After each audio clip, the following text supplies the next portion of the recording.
Hey, what's going on, everybody? Appreciate you tuning in. Back with another episode of the On the Ball podcast. I mean, you already know the crew at this point. You got Brett right next to me, guard of three. You know, how you doing tonight, Brett? I'm doing good. I'm doing good. Packers won. We played the most 1950s style of offense possible, and I loved every minute of it. Nothing wrong with that. As long as you get that W, like who cares? I mean, I witnessed it against the Bengals. Just get the win. Uh, I guess hold on, let me switch this really quickly. Make it easier. Just go like that. All right. Up next to him, got Dylan. Our teams did meet this past weekend, and your team came out on top. But it's all good, all good. Not mad at it. But how are you doing? Doing pretty good. I mean, like you said, it's always fun, but also bittersweet, when you play against a good friends team because it's like as much as you want to see their team do good throughout the season, it's like, man, sorry, I also just want to see my team win. Yeah. But overall, it was a great game. I mean, we were discussing it. I mean, at least that we got a good game of football rather than like one Mm-hmm. team blowing out the other. It was a very good competitive game. Went to overtime, and only overtime game of the week, if I'm correct, right? I believe so. Yeah, yeah, But very close all the way to the end. Patriots looked pretty dominant throughout. Seattle kind of had some clutch moments very, very late to, kind of send that game to overtime.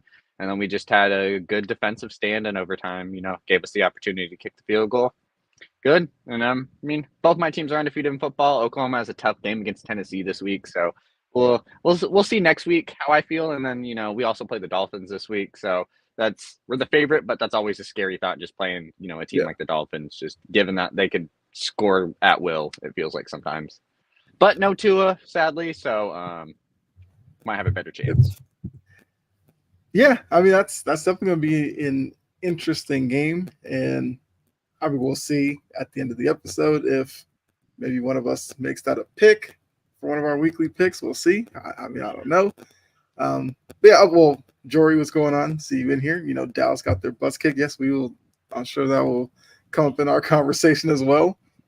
So yeah, we like we normally do, especially during the NFL season. Take a look back at a couple of the top stories, get into some observations from the weekend, and then look ahead to next week. In this case, week 3, with the prime time, and then we'll make picks at the end. So obviously, you're here, you're in the chat. You can definitely drop your opinions on some of the games from this past weekend as well. We love the back and forth with you all.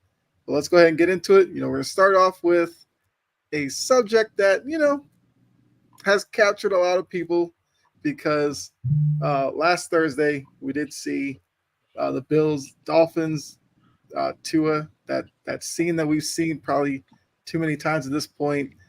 Him taking a shot to the head as he was trying to gain a couple extra yards diving forward. I guess somewhat ironic. Damar Hamlin makes the tackle that leads to Tua walking off under his own power, but after a few minutes of them checking on him on the field, another concussion. The Dolphins have decided to put him on IR, so we won't see him until week 8 anyway. But he's going to go ahead and visit neurologists and all that. I guess to probably see the next steps for him.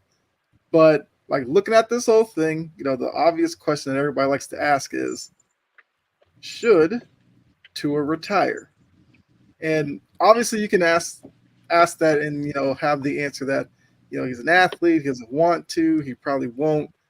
But I'm just going to pose it as you as a fan watching. Do you think it's that time where Tua should just hang it up? As unfortunate as it would be, but it's only because of like what we know about the lasting effects of concussions and all that, especially in NFL and all the the news that's brought on about itself. So very simply to start off, should he retire?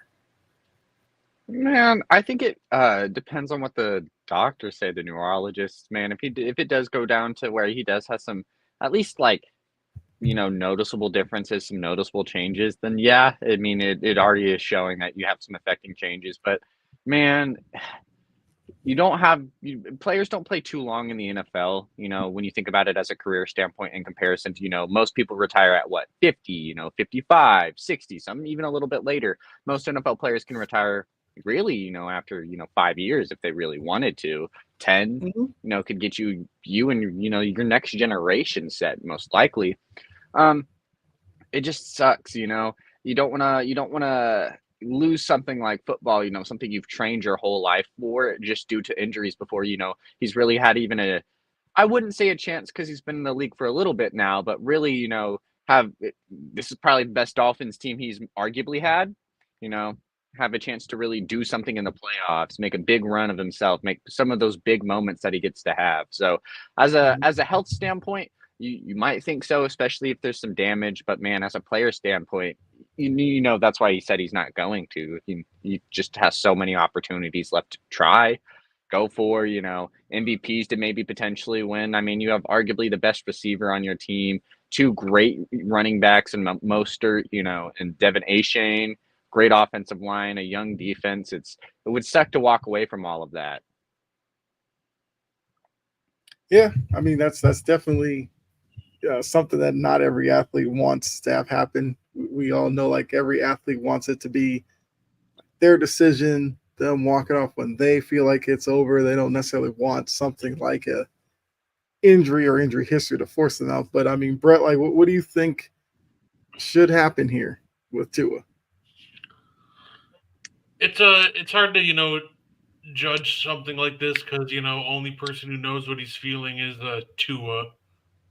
Personally, I would probably look at this offensive line and retire.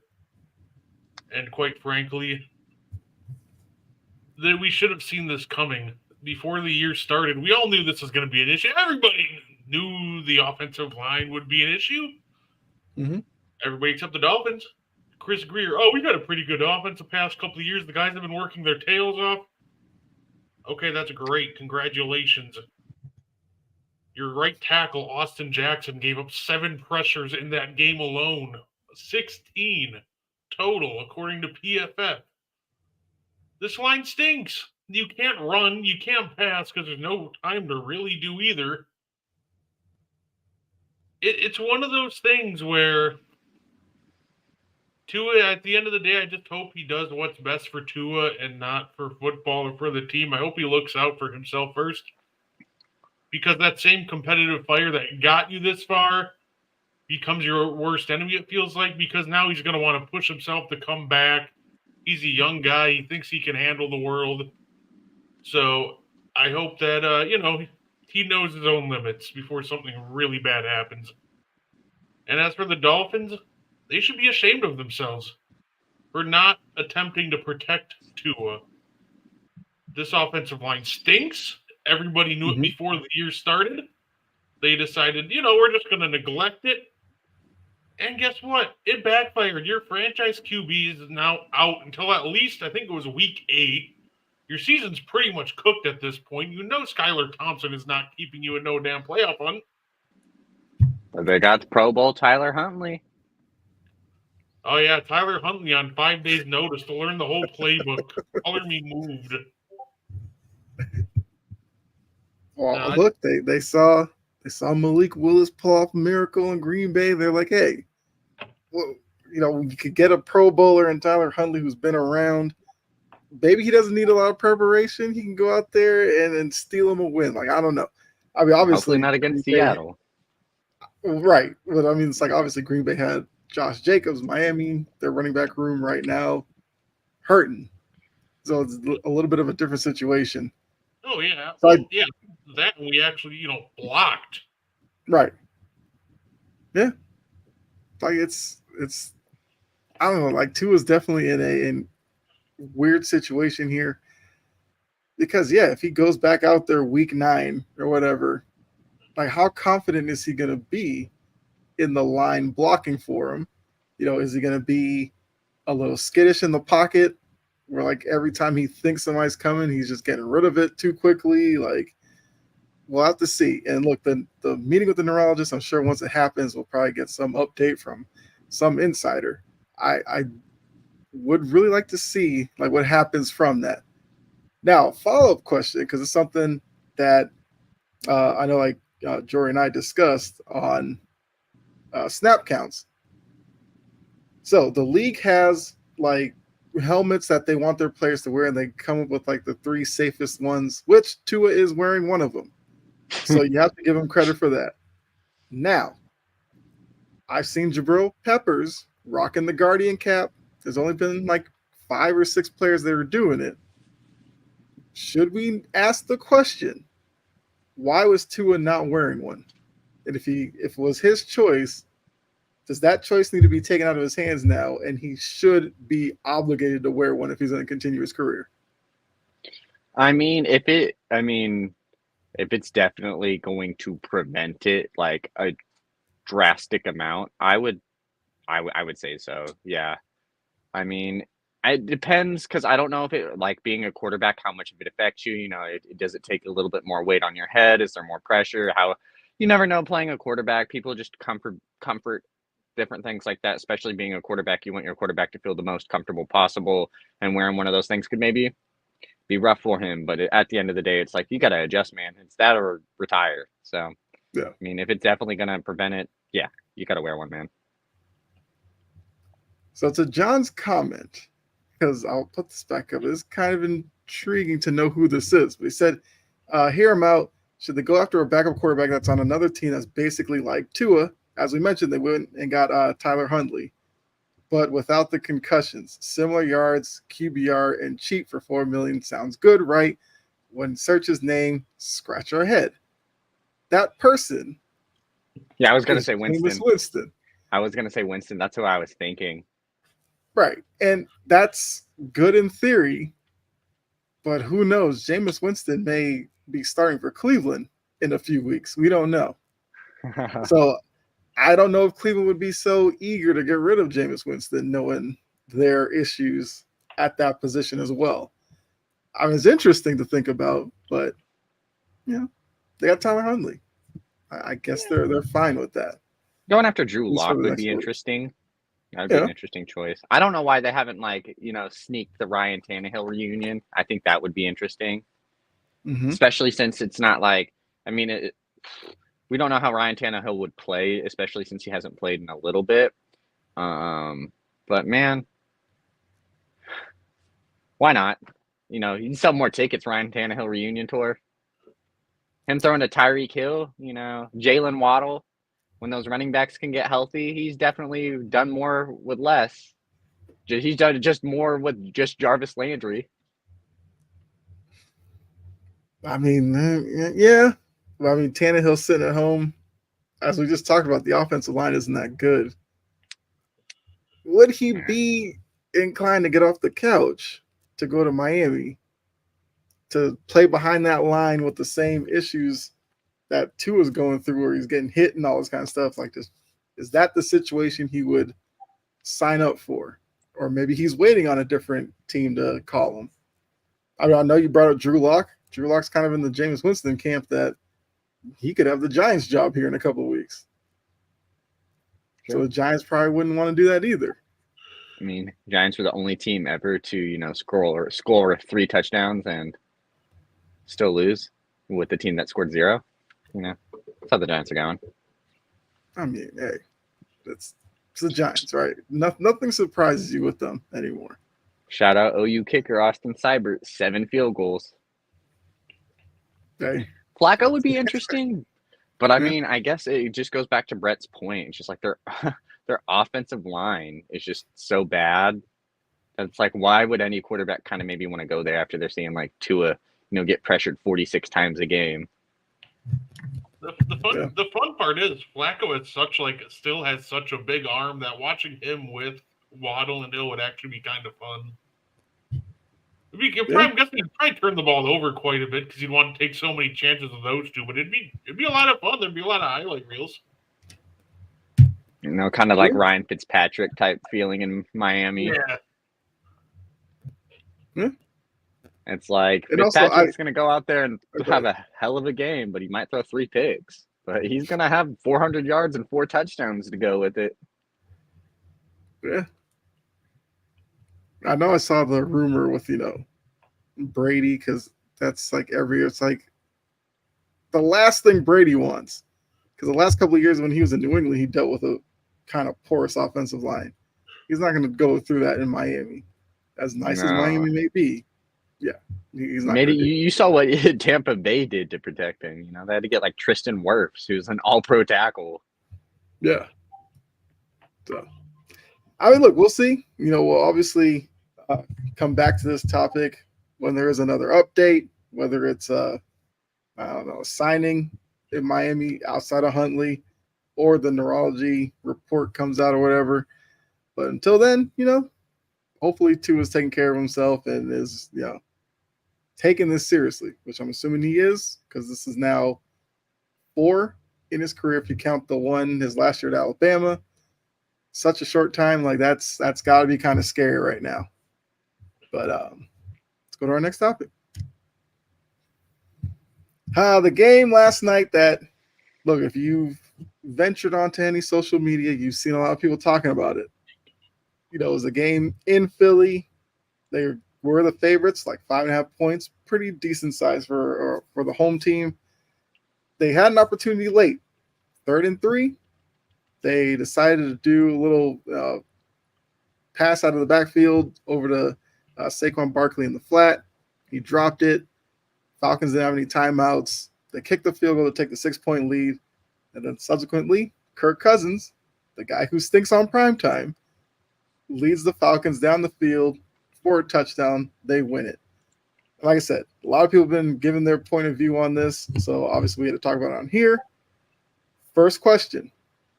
Did you have a problem with the 3rd and 3 play call? Would you have done it differently if you were Sirianni in his shoes? I think the answer to that is no. I think the coaching staff did their job. Defense loaded up 8 in the box. And it's not like they dialed up some complicated ass like passing concept. It was literally dumping off to Saquon on a play that Saquon has caught the ball like a million times. Yeah. And he catches that. He easily gets that first down. Game's over at that point. I think that was a call where I actually don't mind what the coaches did. I think the coaches made, and dare I say it, they made the right call. But the players didn't execute, and this is a results-driven league, so Nick Sirianni's really going to take the brunt of this, but overall, I think the call was perfectly fine. I thought it was a good call. If you didn't hate them going for it on, in a very similar situation last week with Devontae Smith on a slant route, I don't hate this one either. I didn't hate either of them passing them in obvious run situations. They just got to execute. And unfortunately for them this week, Saquon dropped it. And the rest is history. Okay. Yeah, I mean, just to piggyback off that, because it's not anything too much I'm going to add. I mean, yeah, it'd be different if it was like he got like blitzed by 2 people and blown up, you know, something like that, or the ball got intercepted because it was tight coverage. It's like, no, he was wide open and just dropped the ball. I mean, like Brett said, he caught the ball, first down, game over. I mean, it was a play that worked. It was a play that was going to work, and he just dropped it. I mean, it was that simple. It was a good call. I mean, of course, the coach is going to take the brunt of it. I mean, don't want to say Saquon's at fault, but I mean, at the end of the day, he did drop the ball too. I mean, on a wide open play, those are the ones you got to catch. Those are the give-me's. Sucks, but I mean, nah, it's not a horrible call. I mean, you would want that type of coverage every single time. I mean, if you go back at it, I imagine Sirianni would probably make the same play call. Just given that, you know, you would want Saquon to be wide open like that every single time if you had the opportunity to. He just didn't get it that one time, you know. Probably 9 out of 10 times he would have got it. That happened to be that one time he didn't, and like Brett said, result-driven league. Just didn't happen. You know, Falcons went down, had a great drive. Kirk Cousins threw a beautiful pass to Drake London. Game. Yeah, and like so when I was watching it, you know, I was watching the Manning cast, which I mean it's definitely a fun time. They actually had Matt Ryan on when it was happening, so that was kind of cool to see them with their conversation. You know, Matt Ryan did say like they probably won't pass the ball the rest of the game. I think Peyton Manning agreed. Eli was he was being Eli. I think Eli was like questioning whether or not they should throw the ball if they wanted to. And I was thinking, like, as they were driving down the field, it seemed like, Saquon Barkley was finding holes in the defensive line, was getting 4 or 5 yards a pop. Even Jalen Hurts at times was doing QB draws and getting like 8, 9, sometimes 10 yards. So first time seeing them line up, I was like, you got to run it here. Because worst case, 3rd and 3, maybe you gain 2, and it's like 4th and 1. They probably do the tush push, even though going forward on 4th down would be pretty controversial there as well. But we've seen with the tush push, it's like 80-something% that it works. Why not? So when they decided to, put Barkley onto the flat and he's throwing it over to him, I was like, look, Barkley's wide open. He's a dual threat back. This is a play he makes in his sleep. So then he drops it. Obviously he felt, terrible about it. At that point, I was like, okay, they made that decision. I wouldn't have done it only because the Falcons were out of timeouts. You saved them basically like 30-something seconds by the incompletion. And looking at it, of course, now, if you had taken those 30 seconds away or whatever, the Falcons would have to probably do things a little bit differently. Who knows how it would have turned out? So I can't necessarily say that, I guess, them not running the ball cost them, because they did get a chance to play defense, and defensively it was a mess. Giving guys way too much cushion, missing tackles at the point, and giving guys extra yards. Like, there was a lot of issues with that sequence defensively. So I guess grand scheme, I was okay with the play call, only because they paid Saquon Barkley a lot of money, and Saquon knows that's a play he has to come up with. So yes, I get the call. I probably still sitting here, might have ran it anyway. Even if they did load up in the box, maybe do like I don't know, not like an RPO or something, but get Saquon out on the edge, maybe give him the chance on the boundary to cut back, get a couple of yards. Like, I don't know. I feel like just because of the clock, throwing the ball there would have been too risky. But like you said, Brett, looking at the play, Saquon was wide open. Not like Jalen Hurts forced it into like triple coverage to him or something like that. So I don't know. It's one of those situations that does come back to bite you in the end. But so now looking at everything, the Falcons get the win, the Eagles get the loss in the way that they did.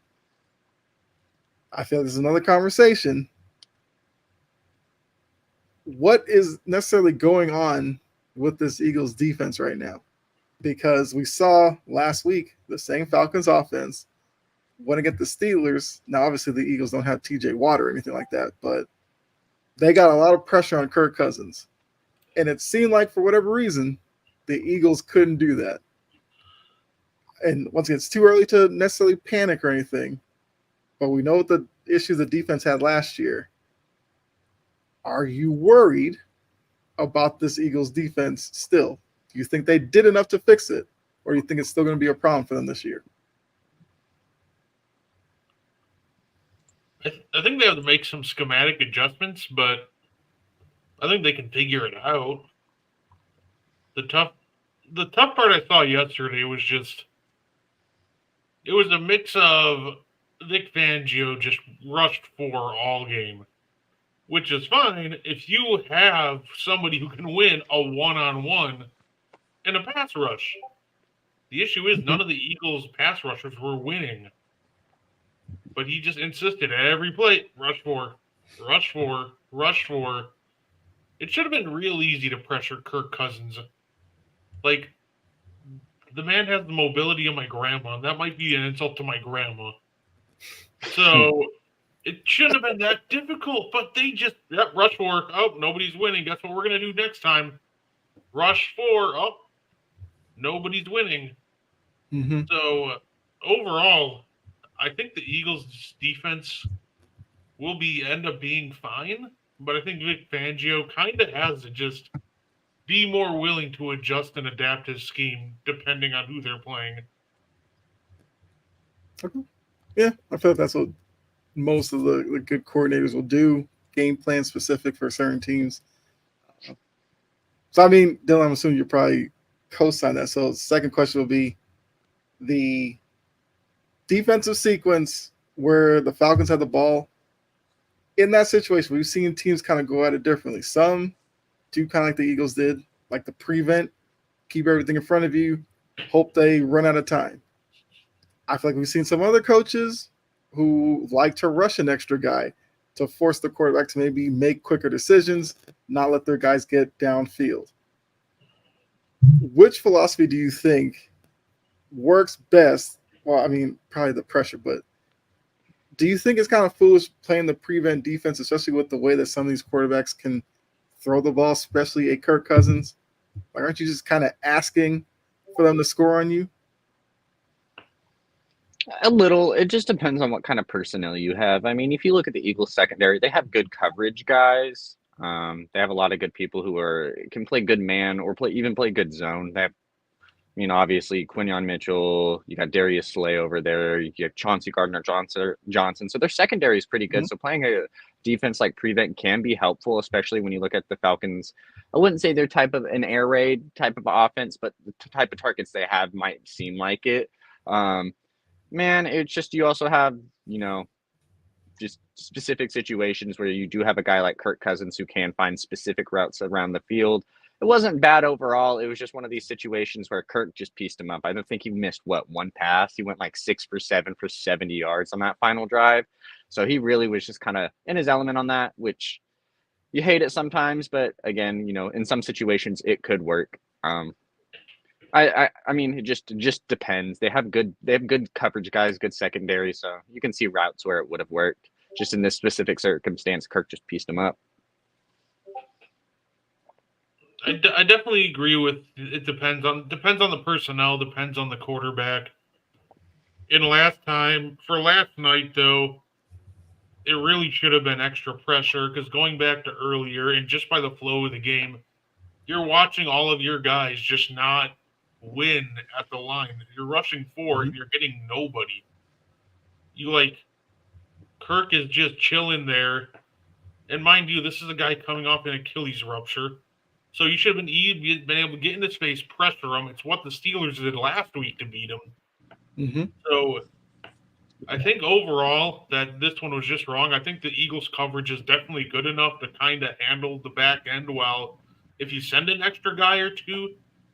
So overall, I think it was the wrong call to, just rush 4 and go into prevent because even your best cover guys, they can only cover for so long if you're not getting any pressure home.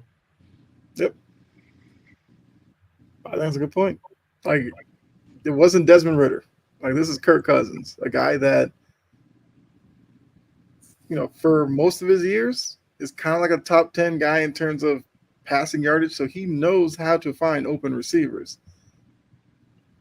I kind of think they could have done a hybrid one. Like, if you started off the drive kind of rushing forward just to see, Kirk might miss a couple of throws here and give you like a third down and you're kind of playing it safe that way.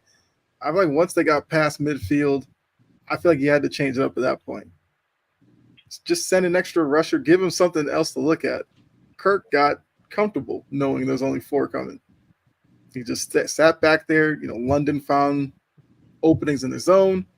I think there was a play like on the left sideline that he caught it and got some extra yardage because of missed tackle and stuff like that.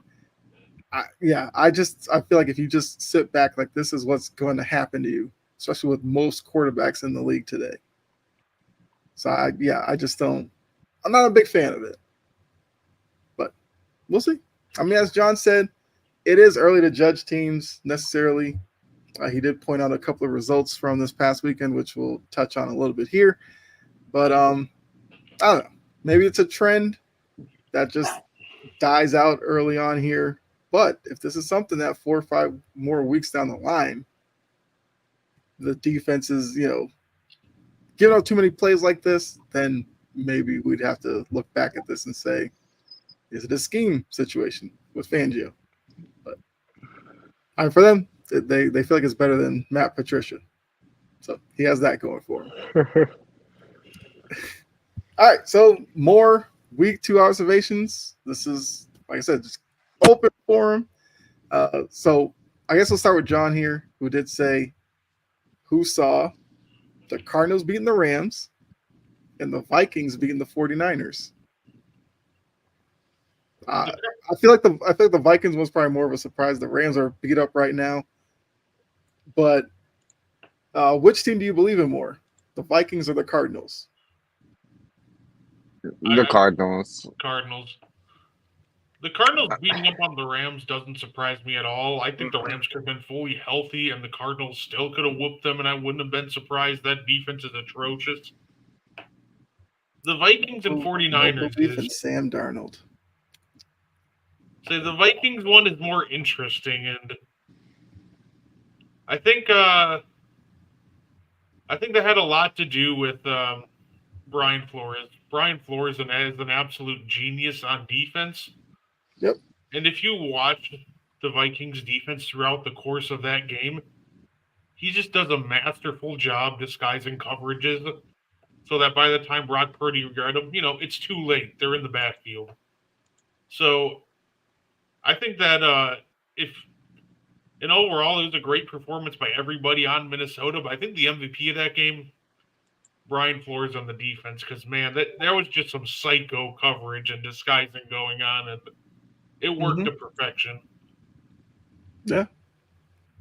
We know that about him. The man can coach defense. Now, obviously, we know before the season, all the stuff with he and Tua, which, yeah, may not look good on his resume right now, but like you said, through a couple of weeks, what he's done with the Vikings so far, it's a guy that should be coaching somewhere. It's just plain and simple. But, I mean, I guess we could touch on this one as well, because, I mean, Jordy to say the Rams don't have any defense. Yes, we've seen that, especially not having Aaron Donald just, wrecking teams on offense, that they are kind of struggling right now. Nakobe and Jalen need to get in shape. Talking about the Eagles, Jalen Carter. When I saw him, Nolan Smith looked really bad also. That man's getting stonewalled by Bijan and backup tight ends on his pass rushes. It wasn't great. Yeah. It's so hard not to just make some, I guess, wild assumptions, but we'll give them another couple of weeks. We'll see. We will see. Anthony, Ben Johnson should be number one in line for a head coaching job. Okay. I guess that speaks. I did say that Brian Flores should be the head coach. I guess let's put it to a vote here. If you're running a team, you have Ben Johnson, you have Brian Flores. Who would you rather have as a coach next season? Not to say you'll go wrong with either one, but I'm just posing a question right now.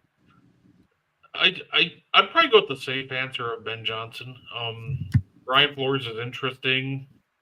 It just depends, right? Because there's still quite a bit of stuff we don't know, I guess, about what happened in his Miami tenure and why all that ended.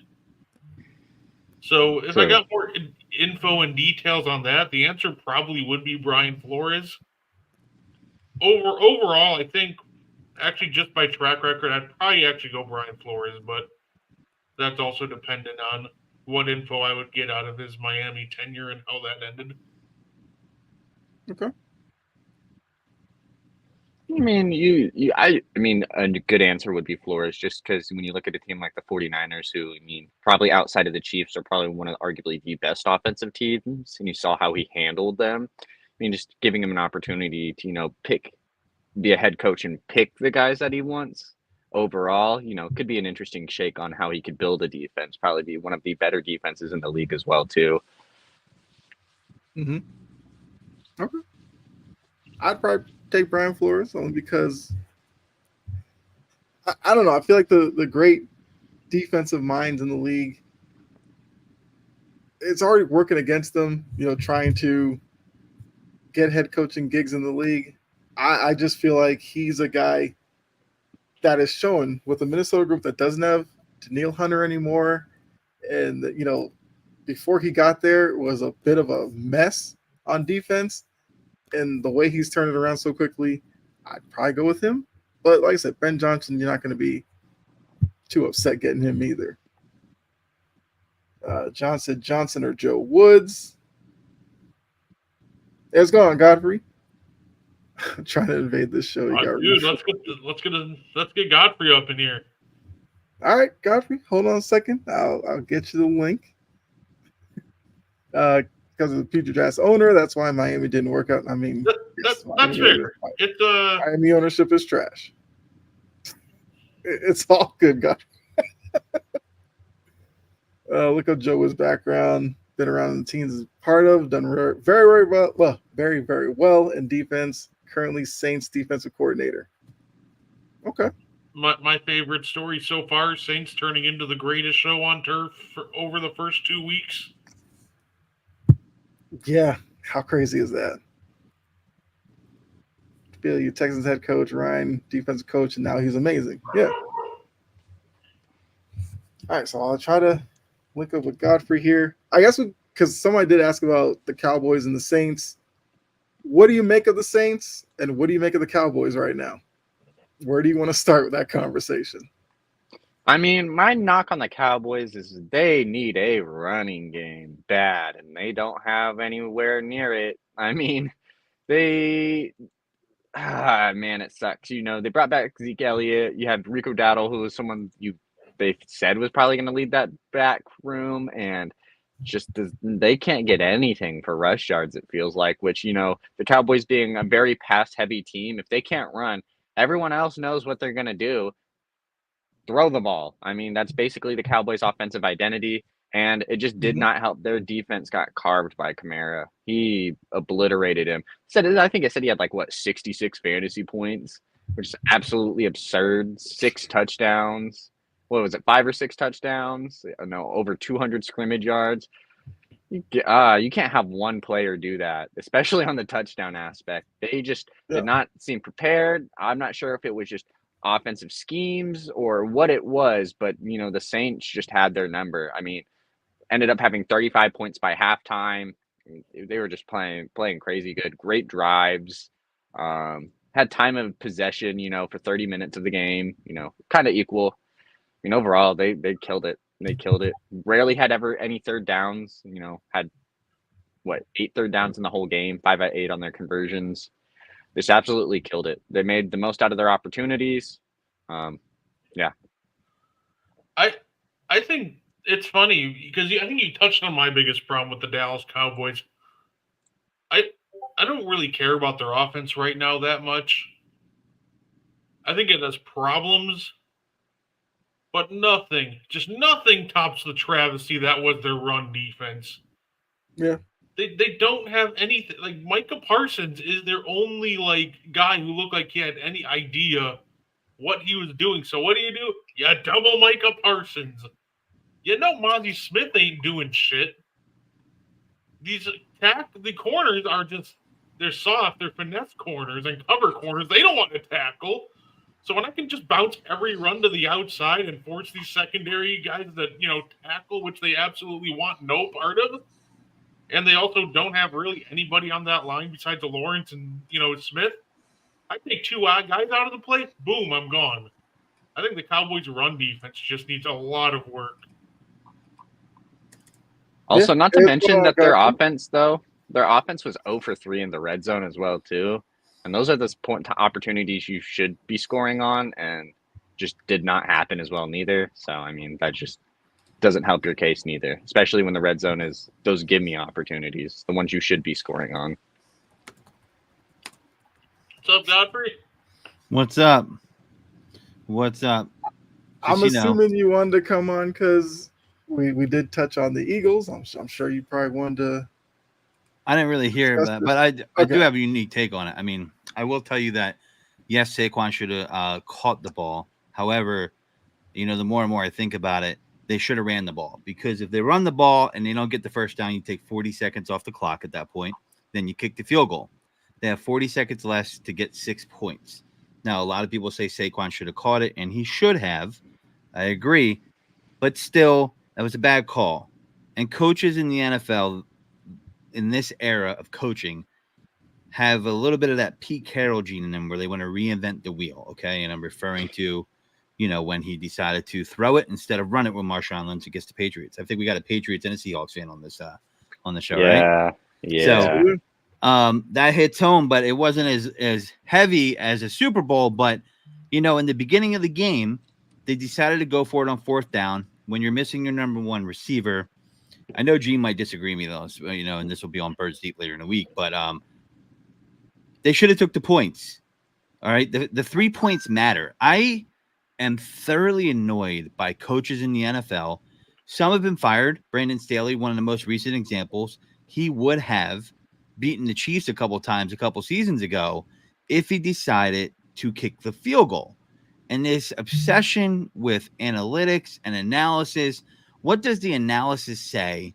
What does the mathematicians in your front office say about giving them 40 seconds less to drive the field with 6 points to score versus stopping the clock if you drop the pass? They never seem to talk about the other side of the analytics. And one other thing I wanted to bring up is ESPN did Saquon Barkley dirty. I suspect, and I would like a full investigation by the FBI if possible, that whoever was in that production truck that put up that stat about him having the most drop balls by running back since 2021, I suspect he's a Giants fan. I would be willing to bet my life on it. That is the most erroneous BS stat I've ever seen in my life. He was catching balls from Daniel Jones like crazy because they had no one else to throw to in 22. They were throwing the ball barely past the line of scrimmage in New York. They had Tommy Cutlets, who is only good in New York. He stinks. They had Tyrod Taylor, who is perpetually a placeholder and stinks. And they had Daniel Jones, who stinks. So I don't understand how people want to do that. I have no qualms as an Eagles fan about Saquon Barkley, but they did him dirty with that stat. Like, that was like the most BS stat I've ever seen at the end of the game. I'm like, where did they? So they don't want to talk. They don't want to average in his 91 catches in his rookie year because that would have just blew that stat out the water, right? We're going to leave the other 3 years alone and just go 21 to 23. K my A, ESPN. That was like Bush League, but I mean, there's, in general, there's a lot of stuff. I think you guys are talking about the Cowboys, and I think as an Eagles fan, I don't like playing the Saints in New Orleans. They seem to always have a tough time with them. And people, I think, are discounting him. And I say that because they have Clint Kubiak there, who is now their offensive coordinator, son of Gary Kubiak, who also came from the school of Shanahan as far as run zone scheme. Okay. 1 cut runs. If you look at these runs that Kamara was doing, he's making 1 cut and he's gone. Okay. And a lot of fantasy analysts I listen out there were talking about him having a good season, or possibly even Kendry Miller if he wasn't buried by the coach because of this run system. And guess what? The Cowboys were on skates because of that scheme. They couldn't adjust. They were on skates the whole time. And they like Derek Carr looks all world all of a sudden. Are they going to go to the Super Bowl? No. But they're definitely a team that like could put it on you quick, especially if you're not ready for that scheme. And I'm not surprised that the Cowboys weren't ready. And by the way, I bet that game live because I didn't bet at the beginning. Once the Cowboys were down by 10 plus points, I was betting on the money line for the Saints because Dak doesn't do comebacks. Never has, never will. So it's the truth. I'm not making that up just because I'm an Eagles fan. If you look at, that's very fair. I'm like, 10 points? I don't know. I mean, I'm coming in hot, but yeah, the Eagles thing has pissed me off because they, listen, man, we got 3 first-round draft picks on that line that are doing jack diddly squat. So this isn't an Eagle show, but it's just, some coaches want to reinvent the wheel. And I don't know if it was Kellen Moore or Nick Sirianni, but like that, they should have ran the ball. Absolutely should have ran it. People are saying Saquon should have caught it. Yes, you're correct, but they should have ran the ball. Your job as a coach is to put your players in the best position to win and lessen the risk and increase the odds of your opponent scoring. And if they took 40 seconds off the clock, and even if they don't get the first down and they just get the field goal, 40 less seconds to drive the distance of the field, even if maybe they even get the first down running the ball. Or if they really want to get ballsy, run it for 2 yards and do the famous tush push. And what are you going to do then, right? Then if you do the tush push and it doesn't get through, now you have to drive the ball 99 yards, pretty much 96 yards instead of what they did before. So I just think, like, there's especially the younger coaches, they just have this problem where we want to be different. No, man, win fucking games. Win the game. You know what I mean? It's crazy to me. I don't know. No, I mean, I agree, because I mean that's kind of the conversation that we had earlier. It's just like looking at the play. Obviously, it's easy for you to be like, should have made the catch and everything, but we'll see. I think the interesting is going to be if they're in a similar situation later on in the year. Do they change their philosophy, or do they tack it the same way?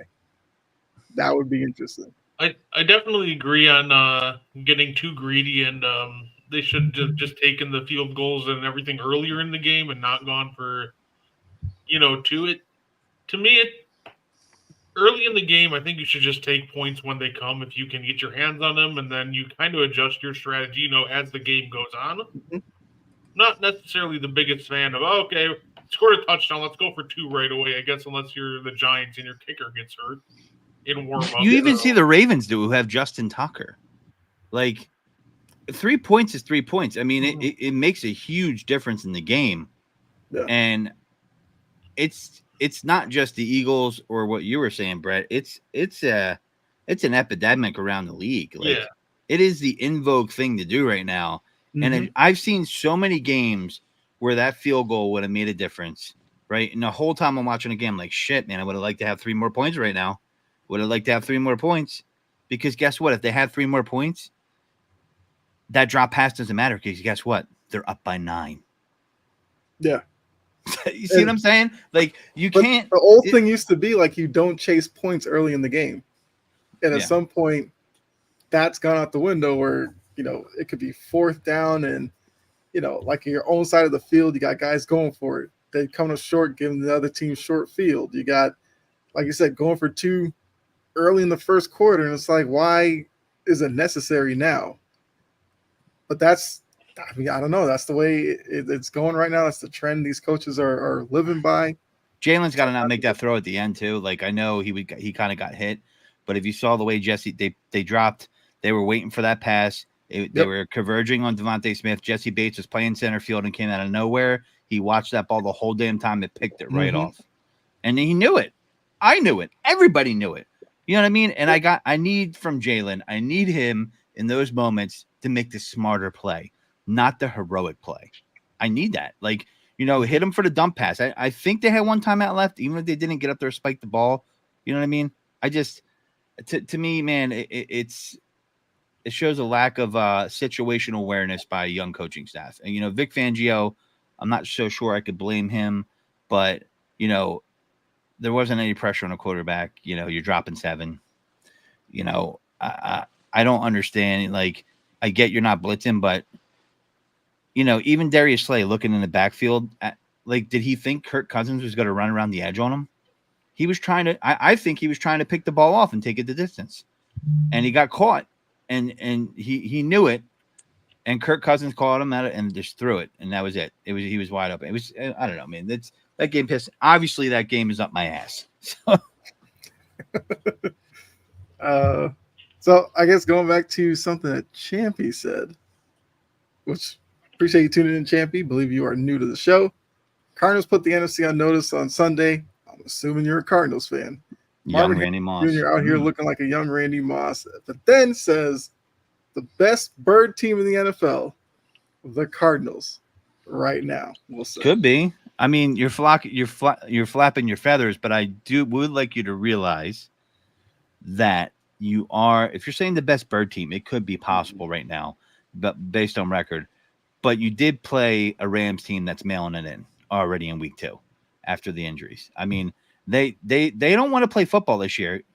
You heard it here first. They're going to mail it in by week 3 or 4. Matthew Stafford might not be playing past week 6. And you're going to see an XFL level team out there at a certain point, because that's what the Rams did. They did it 2 years ago. Oh, we don't have a shot. We're mailing it in. I don't know, man. It's you guys did destroy him like you should have, but you were up on the Buffalo Bills the week before and had them on the ropes and gave that lead up. So if we're calling all things equal here, your bird is allowed at the Thanksgiving table to be eaten or not. We'll see. So are the Eagles as well. They deserve to be plucked as well. So I agree. I mean, Seattle's 2-0 as a bird team. Just saying. That's why I put it up there. I mean, Dylan, your Seahawks They are are. there. I like their offense a lot this year. I know. I mean, not to speak too much on it, but 2 100-yard receivers in a week Kenneth Walker's gone. I'll take it.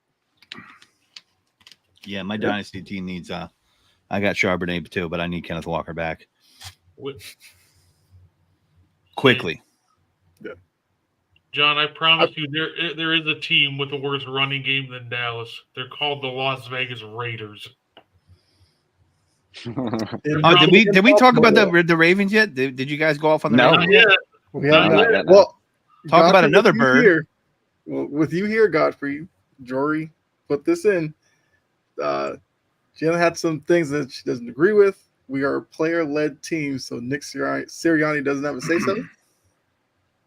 You know, in Philly, there's this whole thing about Nick. What does Nick Sirianni do? I don't know if I necessarily agree with that. I'm kind of in the minority there. I think they're trying to kind of step back and push Jalen to be more of a vocal leader than he has been in the past. And I think that's what's going on. He does have, I think you're right. He does have a say. You know, I don't agree with some stuff he does and says, but are they a player-led team? I mean, if they are, I hope the coach puts a foot up their ass if he's saying that's them on the field, because, you know, Nick should have a say. But I think he does. I think a lot of that in Philly is for show. I mean, everybody talks about Nick like he's a hapless head coach, and he's not my favorite, but he's not the worst. I mean, you know, they got good coordinators. You know, at a certain point in Philadelphia, we talk about coordinators like they're gonna come in and sprinkle pixie dust and make players better players. Players got to make plays. You know what I mean? We got 3 first-round picks from Georgia on that line. Who the hell is Nolan Smith? He's on the back of a milk carton right now. Like, I don't care. Oh, he didn't get snaps. Dude, you were picked in the first round. I need some pressure out of you. Bryce Huff looks like he's hugging dudes. You know, like he's hugging guys straight up. Like, what is going on? Like, listen, we could have kept Hassan Reddick. Maybe we gave him $3-4 million more. Make him happy. I sure as hell would like him on the Eagles right now. I'll tell you that. But, I mean, yeah, I don't know. I think Nick has a say-so, but they're pushing for Jalen to be more of a vocal leader, especially with Kelsey not there. So. Now, to lead in, because Brett did say the Raiders have a worse running attack than Dallas, because that was John's question. Anthony comes in with the Ravens are paying Derrick Henry like OBJ for nothing. So I feel like let's go ahead and talk about Raiders-Ravens. He had 18 carries. I'm not sure. I saw that number, but for a long stretch, he had only had like 7 carries.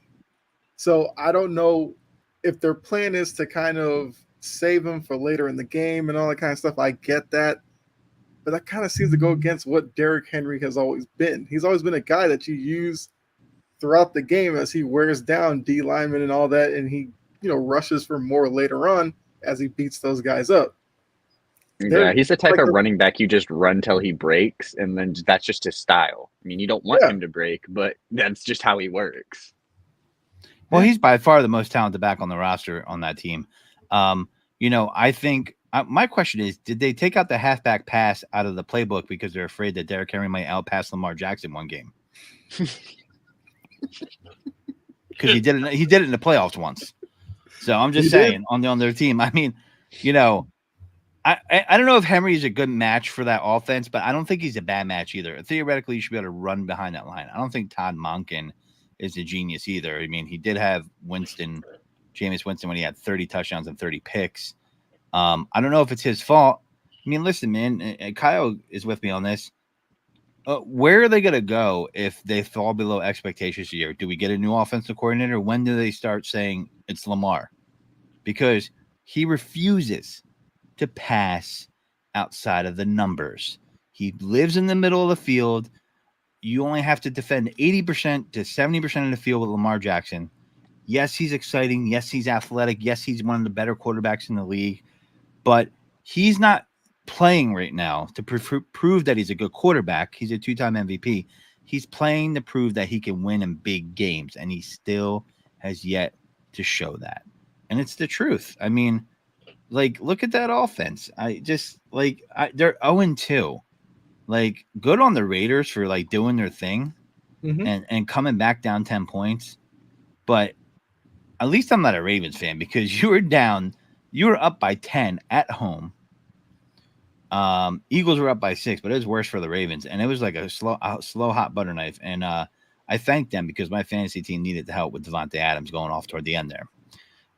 Gardner Minshew comes in there and outduels you. Uncle Rico. And I don't know what they're doing. It seems like they're trying to like be different. Like, are they passing to the tight ends? Are people keying on the tight ends? Like Isaiah Likely is kind of quiet. That used to be a part of the game. They're throwing it to Zay Flowers. You know, Lamar's still running. I mean, I don't know. 0-2 is pretty bad for that team with the talent they have on them. Like, does the team, I think at a certain point, and this is probably unthinkable in Baltimore, Lamar will cost John Harbaugh his job. Do not be surprised. Okay. I'm telling you, there's where can you, he signed for like what, 4 more years? Is it 5? I forget. Where can you go? You're backed into a corner. All right. You have to keep this guy. You built an offense around him.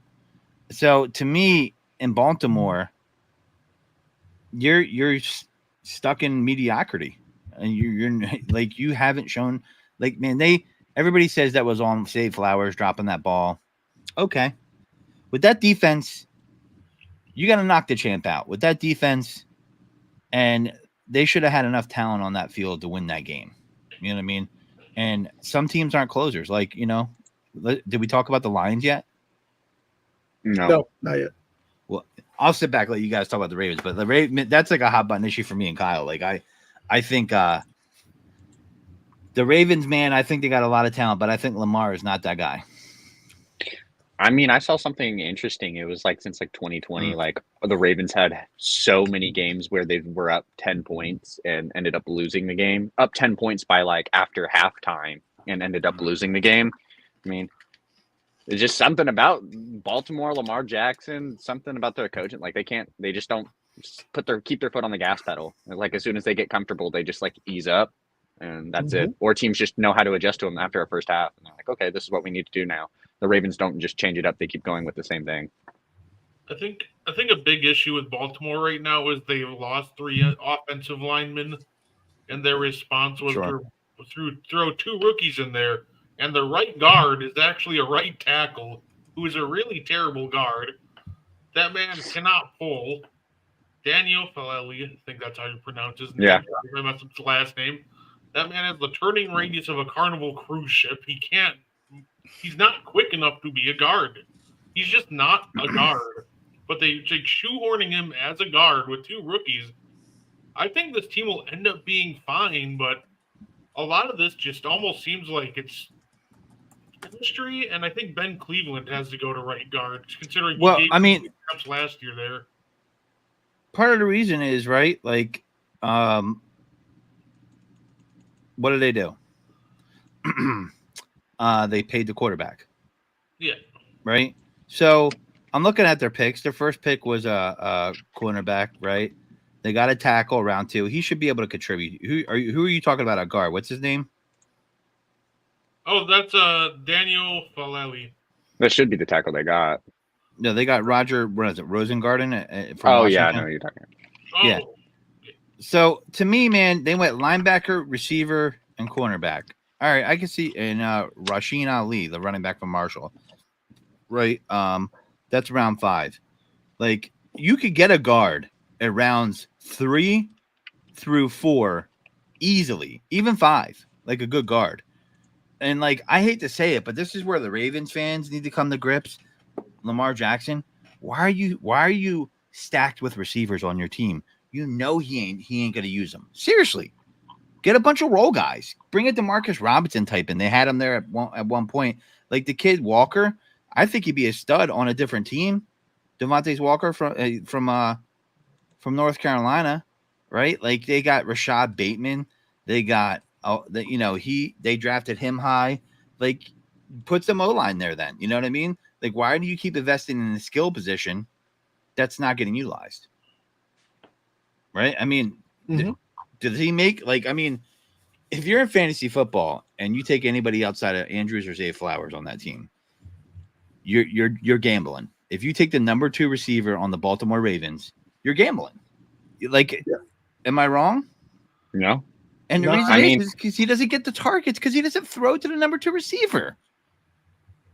No, that's perfect. I mean, Zay Flowers had 11 targets that game, 9 receptions. I think and even he seems frustrated. Well, I know the top 3 in targets are literally like you're talking about. It's Zay Flowers, then it's Isaiah Likely, the tight end, then it's Justice Hill, the running back, and then nobody has double-digit targets after that. So, and Justice Hill got a lot of catches the week before.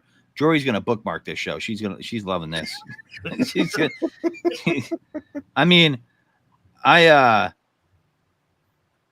don't know, man. The Ravens, and I've talked to Raven fans because living in PA, like there's certain spots of Pennsylvania where you have a swath of Raven fans because they live closer to the Baltimore area, and they are quietly frustrated because if they say that they're frustrated with their own team, you're anti-Lamar. Within the Ravens fan base, I'm talking about. And Kyle knows what I'm talking about because he gets out there. And you're anti-Lamar, and they're not saying that. They just don't see them going anywhere. And you know what it is? And we'll talk about this when it comes to another team. Isn't John on here? Is he a Lions fan? Or no, is John a Lions fan? John's a Patriots fan. Patriots fan. All right. I thought there was another Lions fan on here. The Ravens just aren't closers. It's truth. And I don't know if you guys bring up the Lions Buccaneers, I think there's another team within there that we could say aren't closers either. And they're not closers, man. They're just not. And it's weird because they're built on running defense, like short, simple, like safe passes. And you're telling me a 10-point lead against a Raiders squad that couldn't run the ball. So basically your defense could just pin its ears back and get to Minshew. They couldn't do it. I mean, Minshew's picking on Marlon Humphrey all day. That's why Adams went off. I know Bowers went off as well. That's not supposed to happen against Baltimore.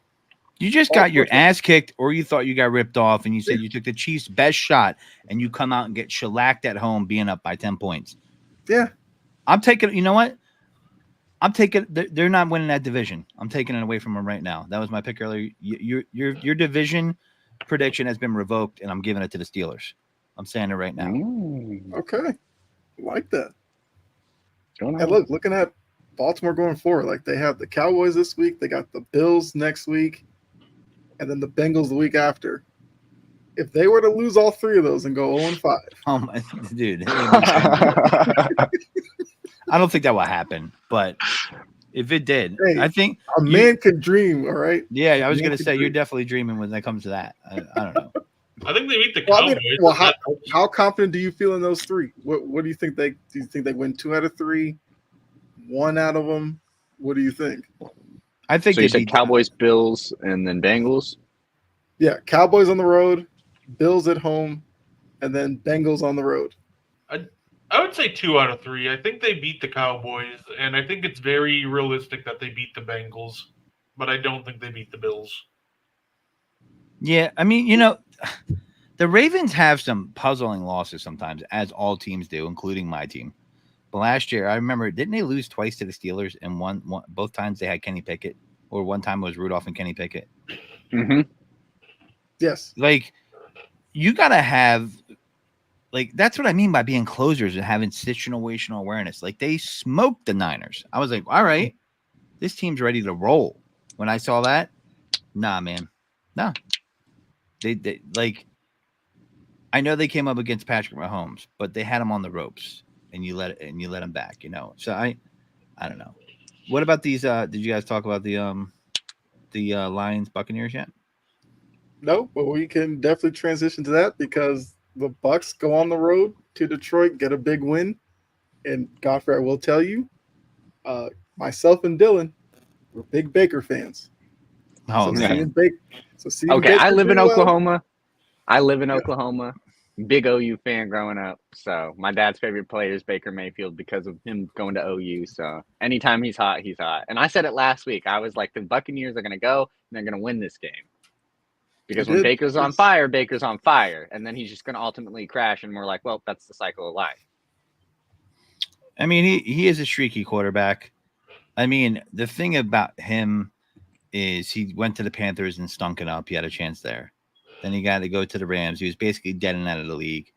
And a lot of people gave the guy who's in charge of the Panthers, now the head coach there, credit for reclaiming his career. And he played a good game for sure. You know, I don't know, man. That's one of those ones where, like, is he gonna play out in the season? And you know, listen, if he does, I'll be say the first I'm wrong. But I do think the chatter of that Cleveland should have never got rid of Baker Mayfield is BS. Like, no one knew it was going to turn out the way it has. Mm-mm. And you know, Baker had the hurt shoulder. He wasn't really coming off a great season. Really wasn't his fault. But I don't know. Baker, I listen. I don't dislike Baker. I hope he does well. Mm-hmm. Except when he plays the Eagles. But you know, I hope he does well. Eagles lost to him in the playoffs, but he can be equally as cold and look equally as bad, and we've seen bad Baker as well. So you're getting good Baker right now. The question is, can he be good Baker through the whole season? We'll see. Maybe he can. Mm-hmm. He's got Mike Evans and Chris Godwin, you know. But I do have to say, the first game they played, Washington doesn't have a defense at all. I mean, you know, that first game, like, you better torch those dudes at home. And then the second game, we'll get into the Lions, I guess. They're another team that's not a closer. They don't close things out. Mm-hmm. I don't think they're ever going to get above the hump into the Super Bowl with this current coaching staff. I know they're a popular pick for the Super Bowl just because they were there. Their chance was last year. It's over. It's over. They're not going back. I'm sorry, man. Like, the shine is off that. They had their year with Jared Goff, and I don't think he's a horrible quarterback. But, like, you're at home. You know, they got 5 sacks on the quarterback with Aiden Hutchinson. You got Jamison Williams there. You got 2 running backs, Jahmyr Gibbs. You got that great offensive line. And that was I was really unimpressed with how they responded. 2 home games back to back. This is a chance for you to get out 2-0. And I know it was sort of a close game, but you can't lose games like that, man. Like, they almost blew the game against the Rams. I just think they're another team that has a problem closing. You know, they're a popular pick, but it's good to see the Lions competitive, but I just don't see them closing anything. Especially since they had the momentum as well, too, going into after that third quarter, you know, scoring 10 points, having the last 2, you know, scoring drives, and then just Tampa Bay not doing anything in the fourth. Those are the moments you have to, like, you know, capitalize, especially having the momentum. I mean, Tampa literally ended the game with 3 straight punts. And it's like, well, that's your opportunity to score, especially just being down 4. And then, you know, all Detroit did was, you know, interception and then 2 turnovers on downs. And, like, we can't do that. And it's a game, like, if you look at the box score, it doesn't make any sense. Because Jared Goff throws for, 307. Baker threw for 185. But how many touchdowns did Baker throw? 1. How many did Jared throw? 1? None. Yeah, Jared didn't throw any. Yeah. And the Bucs ran for 70 yards on 22 carries. Detroit ran for 139 on 27. They doubled them in total offensive yards. Where's Laporta been? You would think that they would have won this one easily, but you know, the Bucs team, they make it tough on you. And obviously the 2 interceptions from Jared Goff doesn't help, but I think a big issue too with the Lions is their coverage was just off these first 2 weeks. Their coverage stinks.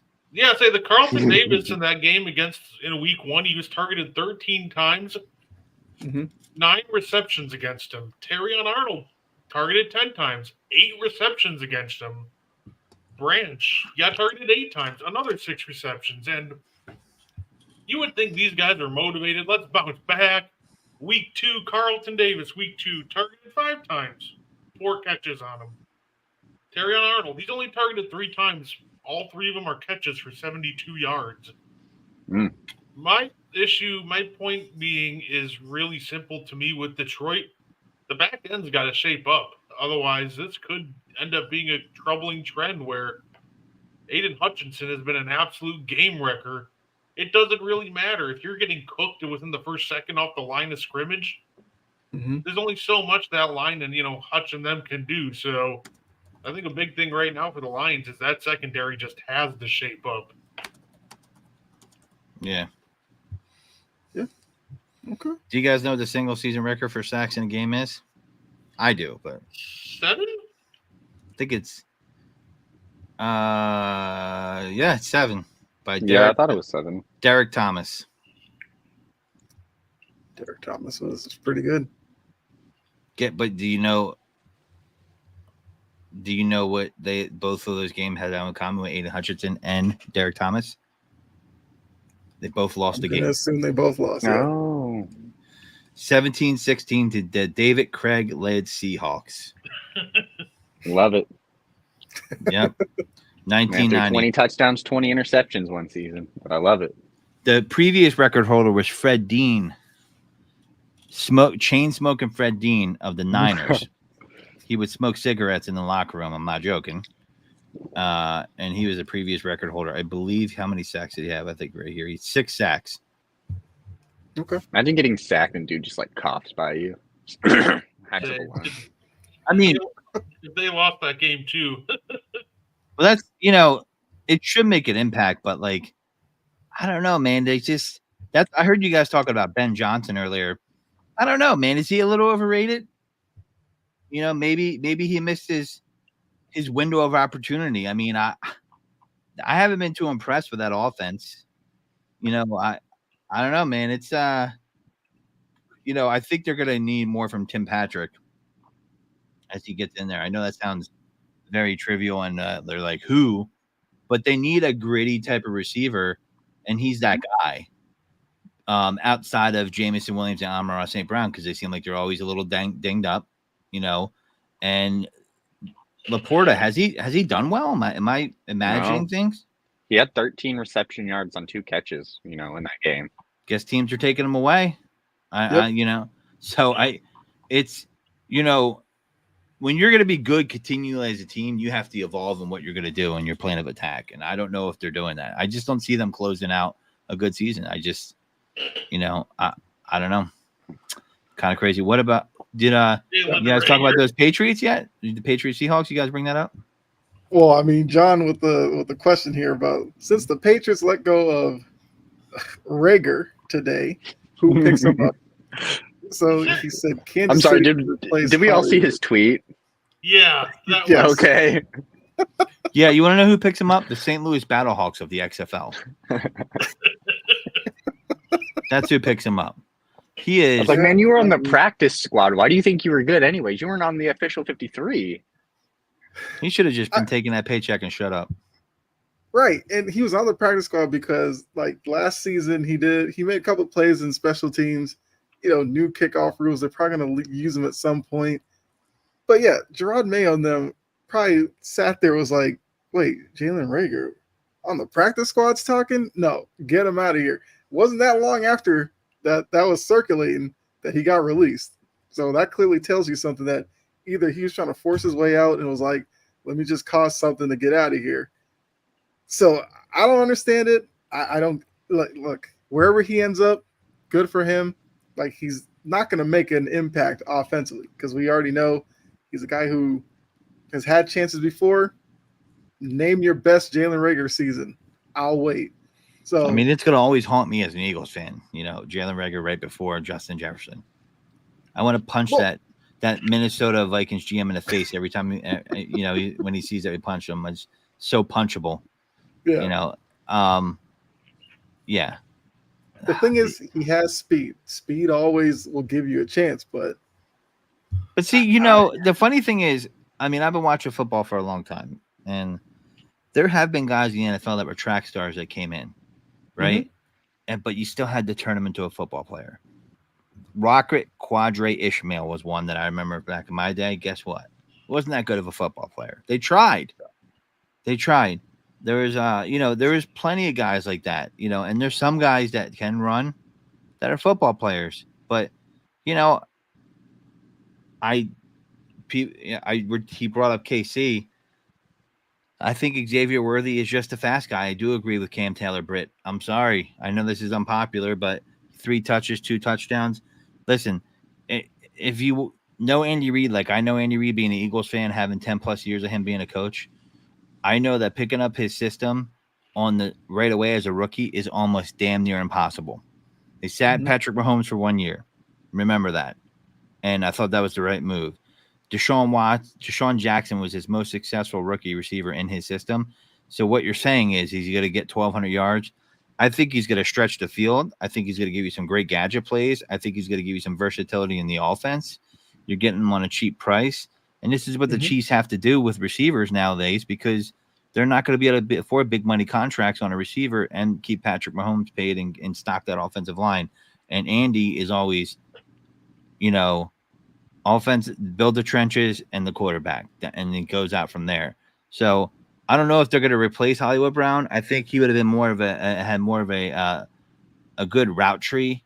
I don't know if Juju's going to give him anything, but I think Rashee Rice is ascending and getting better as a receiver every year. I think he's always had the speed. I think he's got the deep ball in his repertoire now. And I think teams are taking away Kelsey.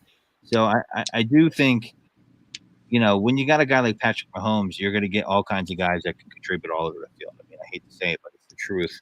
And he's one of those guys that will make a receiver better. I think Kelsey gets going more as the season goes on, but I don't think they're really concerned about replacing Hollywood Brown, because I think they were taking a dart throw with him anyway.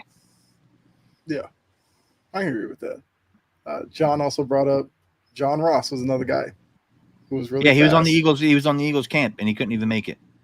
Yeah. So my team said, I've been screaming, we don't need a third receiver. And, everybody's talking about Jahan Dotson. I mean, how much do you want the guy to contribute in like 2 weeks of learning the offense? Like, give him a break, True. I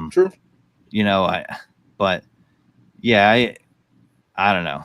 The Chiefs, man, listen, you got to knock the champ out. You can't be leaving it to the judges. And that was a PI call. As an Eagles fan, I don't want to hear no shit from anybody after James Bradbury got called in the damn Super Bowl on a call that was a correct call, but we can all agree it was ticky-tacky. And that call was way more obvious pass interference than the one that happened in the Super Bowl with James Bradbury and I believe Juju Smith-Schuster. So it was the correct call. I get it. The Chiefs get the call. They said that. Everybody said that about Jordan. Jordan used to get the foul calls, and I get it. And, I understand why it could be annoying. People said that about the Patriots when they were on the run, and I'm always the guy to be like, well, you got to knock out the champ. And, listen, my team knocked out the champ in 2017. We were like Philly special. We pulled the stops. We were like, nah, we're not leaving it up to them. And that's what you got to do. By the way, did you see how on the Manning cast they asked Bill Belichick about the Super Bowls against Nick Foles and Eli Manning? I was like, yes, that's nice. He was like, come on, man. He's like, Eli. He's like, Peyton made me do it. Yeah. I mean, I saw it. I don't know, man. That stuff is interesting to me. That I watched the Manning cast on that, but we'll see. I don't know. Have you guys talked about the Jaguars yet, or in the Browns or the Jaguars?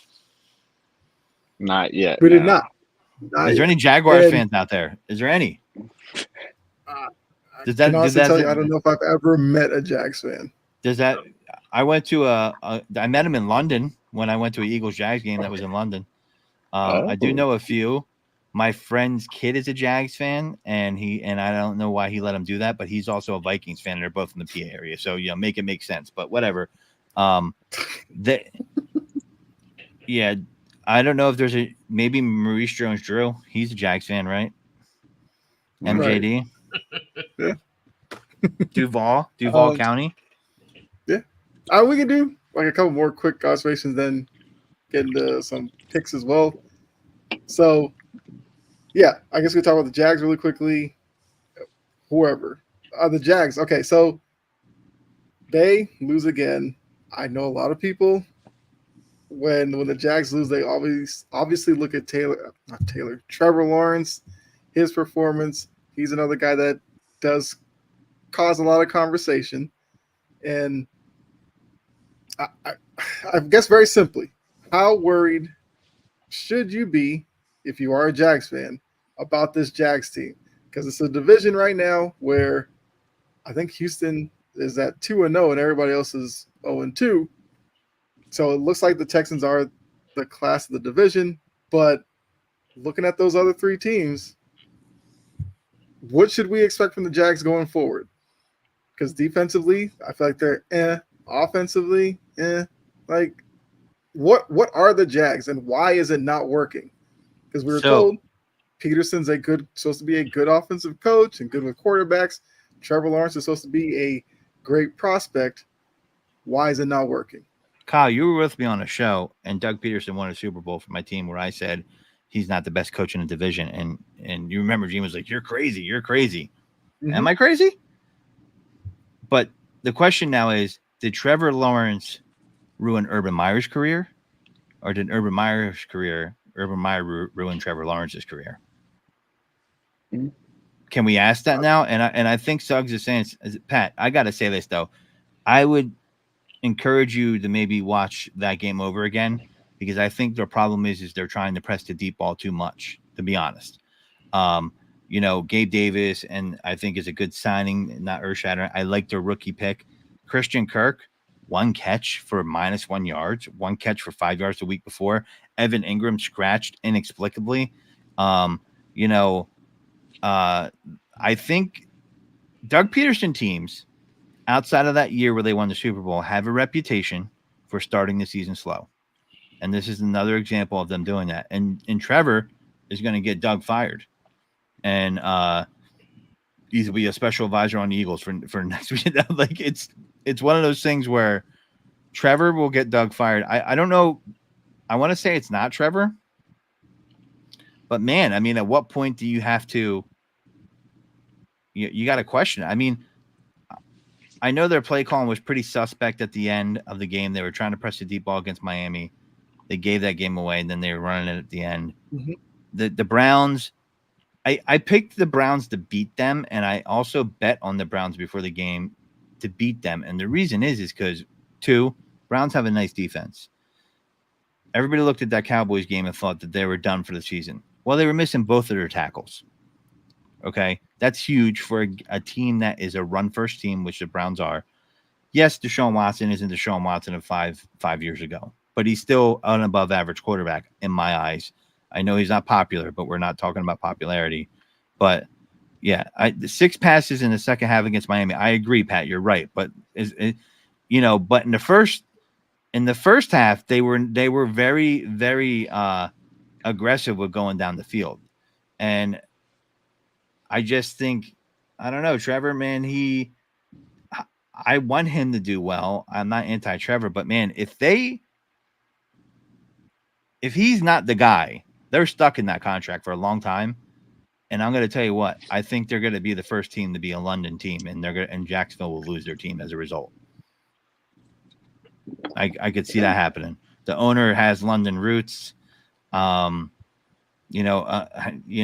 couple of the owners have Premier League teams that they own, and I just see that happen. I mean, I hope he's it, but it's looking like he's not, and they got to get it right. But Doug Peterson is notoriously, he's outside of his Super Bowl season. I believe we had a couple 9-7 playoff teams, and we were, having to go on a run to get into the postseason. So. I don't know. Is Doug that coach, or did he catch lightning in a bottle? We'll see. People in Philly don't want to admit that, but I don't know. They went to the Super Bowl not too long after. I don't know. So yeah. And Press Taylor stinks. Point that fumble did stink for them. Yeah, Taylor stinks though. He stinks, and he was here in Philly. Like, is it who's the coach for? They're brothers. Is it Press and Zach? Zach is the coach, right? For Cincinnati, is it Zach Taylor? Yep. Yeah, Zach Taylor. Yeah. Yep. So Press Taylor will be on his brother's team in a couple of years or next year. I think it's concerning too that like the Browns also tried everything they could to lose this game. They had 13 penalties for 100 yards. They literally gave up a field's worth of field position to the Jaguars, and the Jaguars are just, nah, I'm good. I don't want it. Let's also No they lead. only scored 5 points in the second half too, with 2 of them being a safety in the fourth quarter. Yeah. I mean, they scored 5 points in the second half and still won the game. Yeah, man. I mean, I'm really puzzled. You know, and Christian Kirk, man, like if he's in your fantasy, I'm not starting him. Like, I'm not starting him. Like, and he was probably a guy that a lot of people, but oh man, this is a guy that's a good wide receiver 3 or 2. And like I don't know if it's him or it's the offense. Is he still hurt?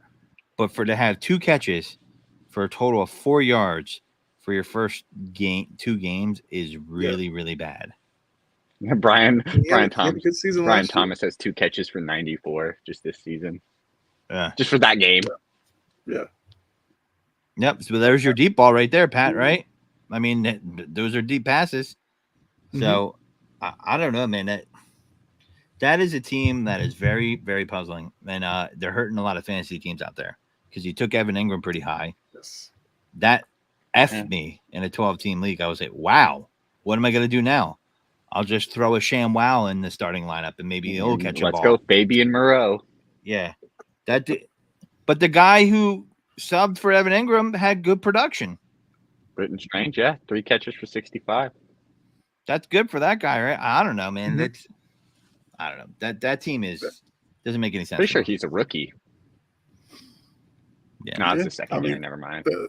The Christian Kirk thing is puzzling, like you said, because he had such a good year last year, like before he got banged up at the end of the season. So I think a lot of people assumed he was going to pick up right where he left off, and for some reason, they can't find him or whatever it is. Do you think losing Calvin Ridley like hurt that receiving core that bad? Like teams worried about Calvin Ridley so much that now like Christian Kirk is kind of that lead guy until Thomas is, more better than just being the rookie right now.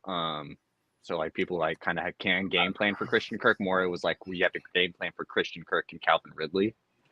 I mean, you're not game planning for Gabe Kinda Davis. seems like- True. right. I mean, I think it did hurt him. I mean, it's a reduction in talent. I mean, can they survive it? It doesn't look like it. I don't know if that's why they're losing, but I don't know, man. That's it's not a good build for them down there. So they can't run a wrestling organization and they can't run a team. How about that? I'm curious what everybody thought about. Obviously, there's a lot of talk right now about Anthony Richardson and his performance this past week. What do you guys think about Richardson so far?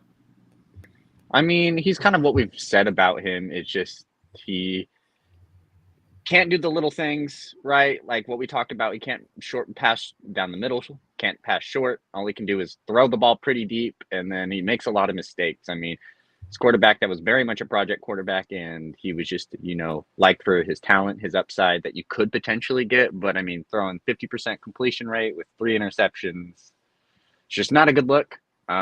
Especially after a game last week where, you gave the Texans, who is this, the team in that division who is projected to win, a little bit of running for their money. I mean, Richardson looked a lot better last week, and then you go into this week and get out-dueled by Malik Willis. Not a super good look for you. Matt LaFleur deserves coach of the decade for that one. Yeah, that was incredible. I'm like, what? I'm like, I don't know, man. I mean, I want to run that back. Let's see Malik Willis do it again. I don't buy it, but I mean, listen. I'll give you guys a sneaky pickup for fantasy football. Okay. I think Alec Pierce, maybe not the same skill set, but maybe a better deep ball than him, is a sneaky pickup because he's gotten production 2 weeks in a row, and he might be that guy that Anthony Richardson is keying in on. He's that one receiver, and he could be the de facto Zay Flowers if you want in that offense. Anthony Richardson does not pass well. He wishes he could be as good as Lamar Jackson. And coming out of college, it looked that way. And it's looking that way in the pros. I think a lot of people said, well, look what Shane Steichen did with Jalen Hurts. But in college, Jalen Hurts was a much better passer than Anthony Richardson. So it's really not a fair comparison. But that's what people think. and I know he's going to work with it. And he's got a lot of raw talent. I was surprised when they picked him at 4. I was like, what? Okay, sure. They picked him at 4, and he could be a running QB, but he does have a fucking cannon. If they can get this kid to learn consistency, man, that is a rocket ship of an arm. I mean, dude, they had the Texans on the brink. Okay, they had them on skates throwing that ball, and he was throwing some bombs. So if they can mold him into that, and that dude is a physical specimen, he could be good. I think he's a project. I do agree. I'm very skeptical of that working out, but sneaky fantasy pickup. I mean, because a lot of people aren't going to believe in it, but 556 and a touchdown for Alec Pierce last week. He had 125 yards. I forget how many catches and a touchdown the week before. 65 of that was a bomb. Listen, people are going to be afraid to do it. I wouldn't. If you're needy with all the injuries, Alec Pierce, baby. I picked him up last week because I'm that sneaky guy in a fantasy league that's going to pick up the guy the week before, and you're like, "Where's he at?" And I'm like, "He's on my team. You want to trade me?" So like, I'm that guy. But if you don't get him this week, you might not get him at all. If some people might be taking it, they might not be a believer because of the offense he's in. But dude, I mean, what is it? 10 targets? I don't know if any of you guys have the stats up. It's got to be at least 10 or 9 targets over the first 2 weeks, 2 touchdowns, right? Yeah, I mean, he just had 7 targets in the last game against the Packers. Yeah. He's got 8 catches on 10 targets, 181. I mean, ain't bad. I'll take it. And the dude does have speed. So, well, I don't know. Sneaky pickup there for anybody who's listening to fantasy football guy like me, like Alec Pierce. I mean, you guys did hear. I know you guys said we're doing score prediction, but you did hear Kareem Hunt is officially on the Chiefs now, right? Yep. Signed him to the practice squad. Do not fall for Carson Steele. If you pick him up, you're an idiot. And I would be wary of Kareem Hunt. I'm not sure if he's a good pickup or not. Andy Reid will do a running back by committee. Is he the same Kareem Hunt? I don't know. If you have space for him on your bench, don't cut good players for him. That's all I'm going to say. Right. Okay. I mean, I feel like we did do a lot of the observations. I feel like getting to some picks right now. I do know that Brett's got man picks tonight. Yeah. What time is that? Normally I say 8:15, but we'll do it shortly after the show ends. Not anymore. That's all good. Well, I mean, he's central, so. Oh, okay. Yeah, still got a little time. So we got Thursday night. We have my Patriots going to New York to face bum Jets team. Jets are a 6.5-point favorite. How do we see this going? Like I said, you could, keep it short and sweet with this one. Give the pick, maybe X factor type or reason why. I'll start with you, Godfrey, since I would love to see the Patriots treat it like college game day. Like, I would love the Patriots to win this. I would love for the calamity to happen in New York. I'm here for it, just like you are for the Ravens for that to happen. However, I do think the Jets should win this. I think the Patriots will play them tough, might make it a close game, but I do think that they're getting some more rhythm to the offense, and I do think that the Patriots have been trying to hold people off for the past couple of weeks, and they did successfully in the first week, but we saw that kind of start to falter last week, and they're showing who they are. They're a young team trying to rebuild. Mm-hmm. I think the Jets win. 6.5 as the spread kind of makes me nervous. I would be okay taking the spread 6.5 with the Patriots if they keep it close, but 6.5 makes me nervous just because the Jets seem out of sync. They have played 2 good defenses 2 weeks in a row. So, I mean, it's kind of a hard one to gauge. You guys are hitting me with picks at Tuesday, man. That's rough. But I'll take the Jets. Okay. Well, we do it against the spread, so I guess are you taking the Jets in the 6.5? I hate that little point and a half point. If it dropped down to 6, I'm taking it. But I wouldn't bet it. But if I am betting it, I'm still going to take the 6.5. I'm just not liking it. All right. I guess Dylan. Yeah, to keep it short and simple, I mean, give me the Jets. I'll probably take the 6.5. I mean, Godfrey brought up a good point. The Patriots kind of last week kind of showed a little bit, making a little bit more rookie mistakes. If anything, I'd like to see Brissett, find the receivers a little bit more. You have that young receiving group, and it doesn't feel like he's finding any of them. It's like just throwing to tight ends or running backs or just handing the ball off, which isn't bad. But I mean, you have these young guys, you want them to progress. And if you're going to have a quarterback like Drake May, who's going to be young, ready at the helm, you want to see what he can work with some of these receivers. So you just like to see him find more. But yeah, give me the Jets. It's a home game for him. Put in Drake. There's the first Patriots fan to say. I was saying week 3, week 4, but we're going week 3. Put in Drake. Okay. Yeah. Kyle, when is the Drake May call is going to start? What week? What home game do you see this happening as a Patriots fan? My whole thing has been October.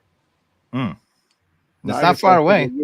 I know. I'm trying to think of which game it would be. I would say, you know what? Give me October 27th against the same Jets. Actually, no, I don't want to. I want them to start against that defense. Let's go October 13th against the Texans. Give them a chance to build up when he has to face the Jets defense in 2 weeks after that. Woo! So I'll take the 13th against the Texans. So that's week 6. Week 7 is a good one because that's the game in London against the Jags. I could see that being a good place to start him as well. Look at you guys trying to cherry pick it for my man Drake May over here, London and all that. I It'd be a mean, good maybe. break, Yeah. Brett, your pick. I'll go the Jets win, but the Patriots cover the spread. I think the Jets have looked kind of suspicious with their run defense, and I think that's something that the Patriots will be able to exploit. I think they try to control the clock and they run it down and keep it close, but I think last-second touchdown puts Rodgers and the Jets over the top. Probably something like a 24-20 final score. I'm going to go 17-14. Actually, a little more low scoring. Okay. Turn back the clock with the Alan Lazard game-winning touchdown catch, like it's in Green Bay. Oh yeah. Alan Lazard. Oh, jeez. I mean, I feel like I'm obviously going to go the Pats in the 6.5. I do think I want to see what the Jets offense does against their defense. Their offense hasn't looked great so far. And I know they played a good Titans defensive front. They played a good Niners team. Patriots defensively have been pretty good so far to start the season. Keon White has been able to get after quarterbacks, and he's doing it like right up the middle. We all know that Aaron Rodgers is not going to be a big fan of that. So I think there can be some struggles there. I agree with you, Dylan. I would love to see Brissett push the ball a little bit more, especially with Polk, who did score a touchdown against Seattle. I was happy for him because he's actually been pretty good. But I just want to see a little bit more of that. He can hit Hunter Henry. That's fine. But you got Demario Douglas, who's a tough cover, Jalen Polk. Like, start using those two, and I think the offense will open up a bit more. Rondre Stevenson's having a great start to the season as well. I think the first couple of weeks we've seen you can run on the Jets defense as well. So I do think the Patriots will keep it close. So I'll take them in the 6.5.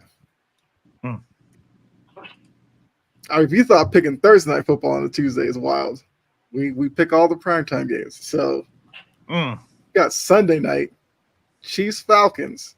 Falcons coming off the win, as we talked about early on. Chiefs coming off the win over the Bengals. The Falcons are a 3.5-point dog at home because obviously it's the Chiefs. So once again, Godfrey, how do you see this one going? I see Chris Jones eating. If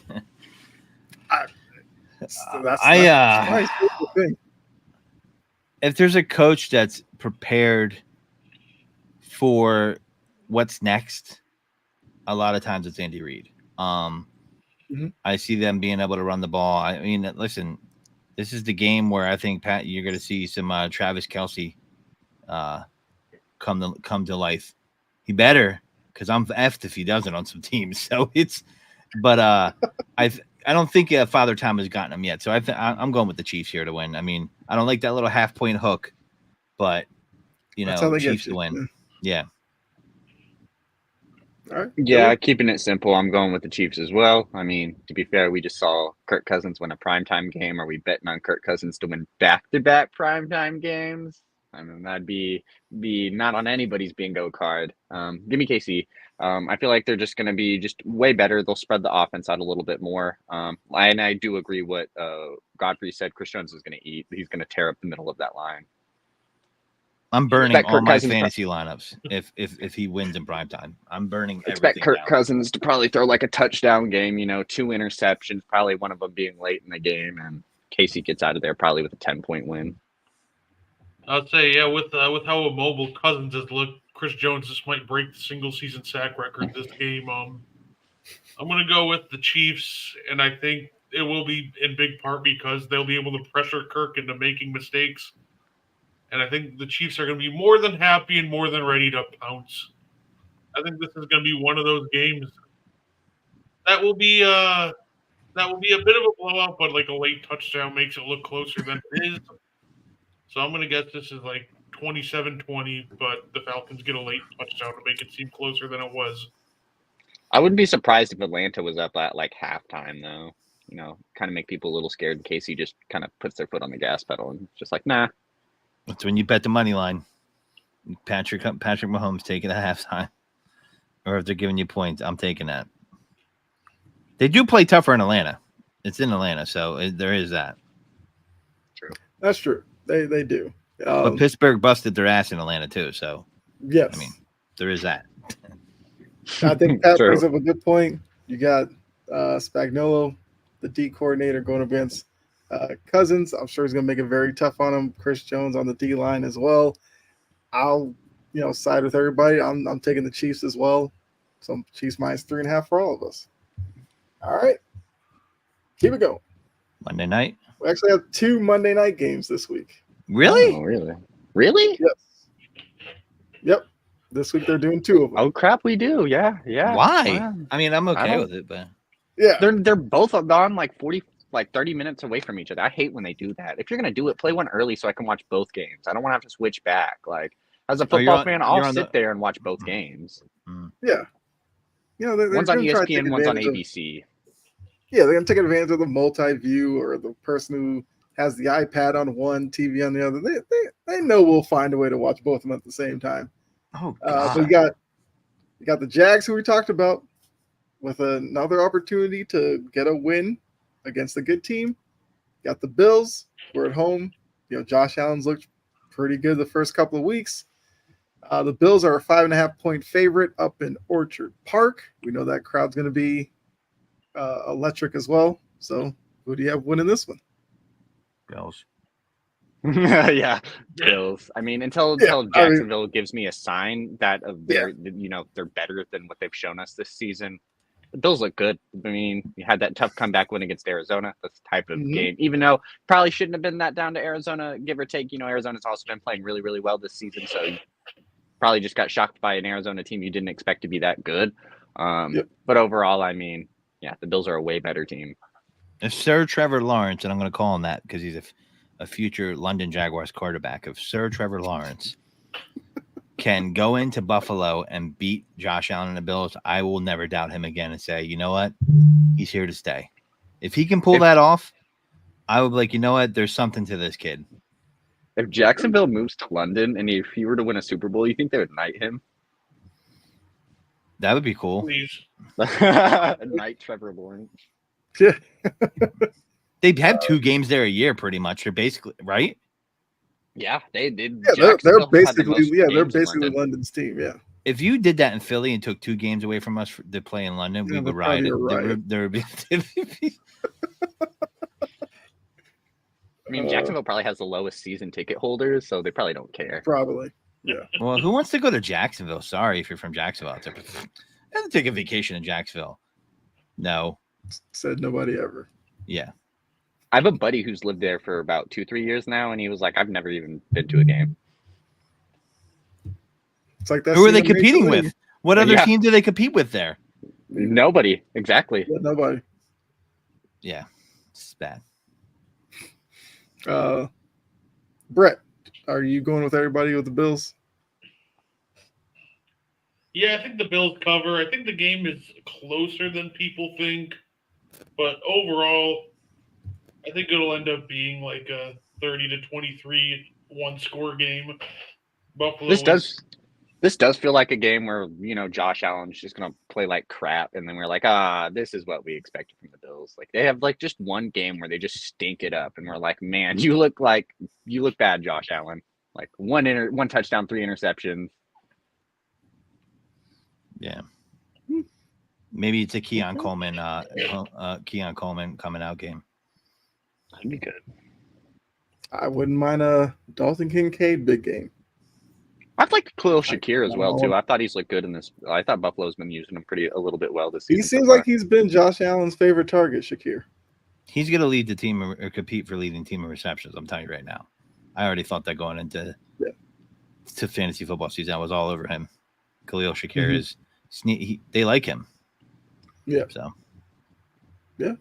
And he catches the ball. That's key. He makes the catches. That's big. Yes.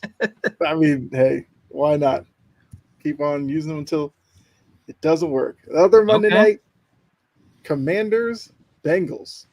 So you What got are CJ Daniels.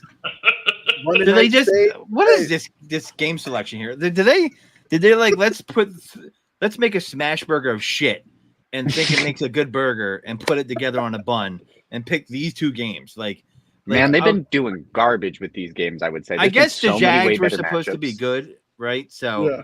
But we knew the Commanders weren't going to be good. Come on. Like this is your grand finale for the evening? Okay. Yeah.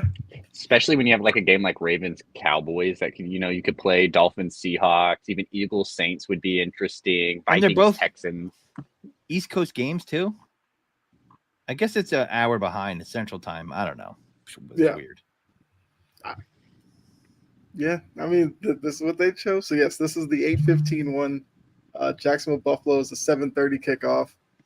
So as you're watching that one, this one will kick off. Maybe it grabs your attention right away. I don't know. Depends on if you like to watch Washington play. But got the Bengals who are trying to bounce back after a rough start to their season as a 7.5 point favorite. That's a big number on Monday night. So once again, Godfrey, how do you see it going?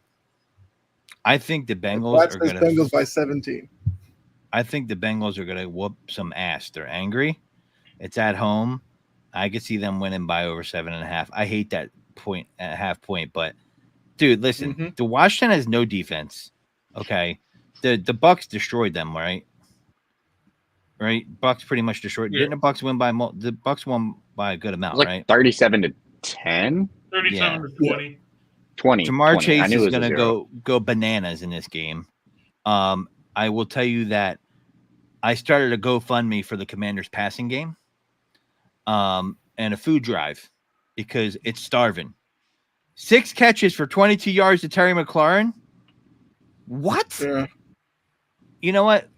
I'm gonna talk to Gene about this. We're gonna do a segment on sideline to sideline. It's gonna be like, what player is on an island on a team that you want to get off? And one of my nominations will be Terry McLaurin. 6 catches for 22 yards. Listen, I like Jaden Daniels as a prospect. I traded him away in my dynasty league because he's in vogue right now because he runs. But dude, like that passing game, like Cliff Kingsbury is supposed to be a like offensive genius. My ass, he stinks. That passing game is awful. No wonder Jahan Dotson was disinterested. I mean, they're talking about how Luke McCaffrey is going to be a thing, man. I don't know what they're doing down there, but like, they won last week. They ran the ball. The Giants stink. Their running backs I like Robinson. I like that. But yeah, I'm Bengals all the way, man. Like I think the Commanders are not good, and it's a shame. The passing game is just dreadful. Like 6 catches for 22 yards. What is going on? Like it sounds like a 1940s football stat line. Like, I don't know, out of the wing tee or something like that. It's so bad. Keeping it simple, give me the Bengals. I mean, Washington can't score touchdowns. They won off of 7 field goals last week. Literally 7 for 7, 21 points is the reason they won. Shout out Austin Seibert, OU kicker. But overall, give me the Bengals. I really like what Godfrey said. I thought they were going to be mad. I thought this was going to be a big Jamar Chase game, especially since we've been hearing all the stuff about, his contract stuff, not getting touches, being angry. Just seems like a perfect game for him, 8 receptions, 160 yards, maybe a touchdown. Good game. Mix in some Zach Moss in there too. Don't sleep on He Zach is Moss. not what I think the Bengals thought he was going to be, though. Well, I mean, you got to look at game script though too, right? Like the first game was a little bit tough. I mean, the Patriots were like all over that. I don't think you're going to be an easy team to run on. And then if you look at the last game, I think he's better than Chase Brown, but I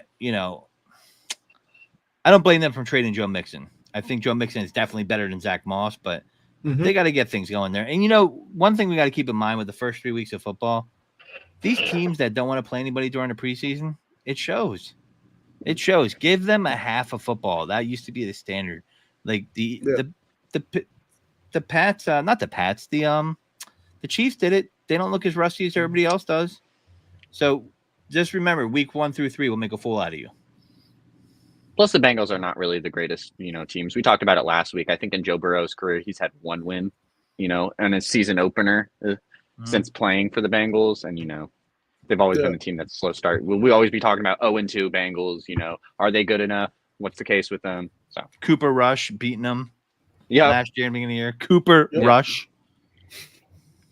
Hell. Brett, are you Bengals as well? Or do you think Jaden Daniels goes off? I think the Commanders cover. What? Okay. I There wouldn't. we go. I don't hate that. I think the Commanders cover, and I think this is a game where they take the Bengals down to the wire, and it catches everybody way off guard. I think a lot of people are going to be expecting blowout, but I'm going to go bold a little bit here and say that the Bengals get taken to their limit by the Commanders, and T. Higgins' asking price just goes way up. Like, outside of Jamar Chase right now, the Bengals' second best receiving option is arguably who? Mike Gesicki? Avia. God, his last name is impossible. It's all the vowels. Yoshavas or something. Yoshavas. That was it. Yoshavas. He's looked okay. I mean, just right still now, got Jermaine Burton. My issue with them right now is is he an OU guy? Is Jermaine Burton an OU guy? No, he's Alabama. Oh, okay. Yeah. They just outside of Jamar Chase right now, they just do not have much juice. They don't have much life in that passing game. And for a team that does not like to run the ball, they mainly just want to drop back and pass. I think that's problematic. And I think they actually, win this game. But I think it's only like by a touchdown or like a field goal. Like, I don't think it's anything like they blow them out by 20. I think it's going to be a little closer than we think, but I'm also very low on the Bengals passing attack right now. If I'm betting, I'm buying down a point at 6.5 and maybe coupling it with, a Jamar Chase receiving prop. I'm telling you, they don't cover people. Daniel Jones was able to pass last week. Do you understand what the significance of that is? Yeah, Emmanuel Forbes looks bad. Oh man, especially for a first round pick. Yeah, dude. Been rough. All right. Oh, this is the last week. I probably should have had this before. So how we did last week. Dylan had the best week. You went 3-2. You got the Bills, the Bears. That one you definitely did better than, because Brett and I had the Texans covering. You got the Bears, got that one. Then you missed on the Eagles. Your Buccaneers pick, which I said was one I was going to go with as well. That one hit, and then the Jags, lost you that one. Brett, you went 2-3. Your Packers and the Steelers you got, and then Eagles, Texans, Dolphins missed on. I got the Bills and the Commanders last week, and then missed on Texans, Eagles, and Titans. That's so tough. I'm 6-5 right now. Dylan 6-5. Brett 2-3. So now, the Titans are going to burn you. They're that team that's going to burn you it's that team that's just going to burn you every time this week. That game, it looked like it was going to be the plus 3.5 looked really good, and then the late touchdown and everything like that. But it's all right. It's only because I knew the Jets weren't going to be that impressive, and I still am not impressed with the Jets. Never will be because that's the Patriots in me. But yeah, What if the Jets and the Ravens don't make the playoffs? I don't know. You might Who would be find filling their Kyle's spot? gonna have big a party. I party. don't know. Who'd be taking their spots? Steelers win the division or Bengals? One of them gets wild card, and then Dude, Probably unpopular opinion. Miami. I'll go bold here. I think the Browns can make a run if they get that offensive line healthy, and I think they can make a run. I their mean, defense is so good. So I they're just- gonna destroy most teams, most games, especially with weak offensive lines. I think Deshaun Jackson is still a serviceable quarterback. Listen, he's take out what he is as a human being. You've seen Kevin Stefanski have success with lesser quarterbacks. That's all I'm going to say. The Browns maybe sneak in there. And how about this one? The Chargers at 7. I like the Chargers so far. Harbaugh balls have been working so far in LA. Imagine J.K. when they get the Dobbins. pass game going, like they're going to be like, here, Lamar, this is how you're efficient in a Greg Roman offense. Look at Justin Herbert throw the ball. Quentin Johnson made catches last week. 2 touchdowns That too. was an issue with him. Yeah. It was against the borderline NFL team in the Panthers, though. I mean, fair. You got to start somewhere. That's true. When do we regulate the Panthers to the XFL? Yeah. Well, Them and the listen, Rams need to have a relegation game. Andy Dalton, I think, makes them play better. You might see them rally behind that backup quarterback. So I don't know. That's probably going to be something that people will be watching this week. How does Andy Dalton look compared to how Bryce Young has looked? Will the coach look like a genius for making the move, or The red as a rifle. lot of fans? I mean, a lot of fans are upset with them giving up on Bryce Young so early. So if Andy Dalton does struggle, then it's like, so why are we not? So obviously, it's something else that's wrong. But He's gonna get we'll see. sacked 3 times by Max Crosby, and everyone's gonna be like, "Oh, okay, Yeah, I see now." I think the offense will look better with Andy Dalton, but I also think that's just at this point, Bryce's confidence looks so shattered that He's a he just bust. does not look comfortable at all out there doing anything. I already see mock drafts mocking like Quinn Ewers to the Panthers and stuff like that, and I'm like, "Dang, that's cold." Bryce Young's only in his 2nd year too. right. What do they what you call it, didn't want Bryce Young, Frank Reich, and they fired him, right? I mean, That's true. It's crazy all the stuff I hear about, the Panthers, almost the Texans almost like working out a trade to get Bryce Young and stuff like that. And it's like, just imagine. imagine if Lovey doesn't win that game. Yeah. Yeah. I still love All that right, he so- gave him an FU and won that game. I still It is kind of funny. it helped him out, but it's still at the time it was like, yeah, we Yeah. don't lose football games on purpose. So, I guess just to let you know, Godfrey, with this now, you look at kind of like the rest of the schedule and basically have to pick a team that's like on upset alert. So a team that's an underdog that you think will cover, and then pick one of the favorites that you feel like is a lock to cover. These are just the extra picks that we do each week. Oh, the Rams are going to get their ass kicked. There is no Debo there though, but I mean that the Niners are hurting. Maybe I take that back. Okay. Giants at Browns. So I think. Oh my God, man! These are some ugly ass games here. Did you pick this on purpose like this? Did you? This is straight off of FanDuel Sportsbook. This is what the lines are. I'm comparing with a lot of CBS these and they're are the very- exact same. So Yeah. if I'm gonna pick an upset possibility. Oh well, hold on. No, Seahawks are covering 4.5. That's all they're getting against who?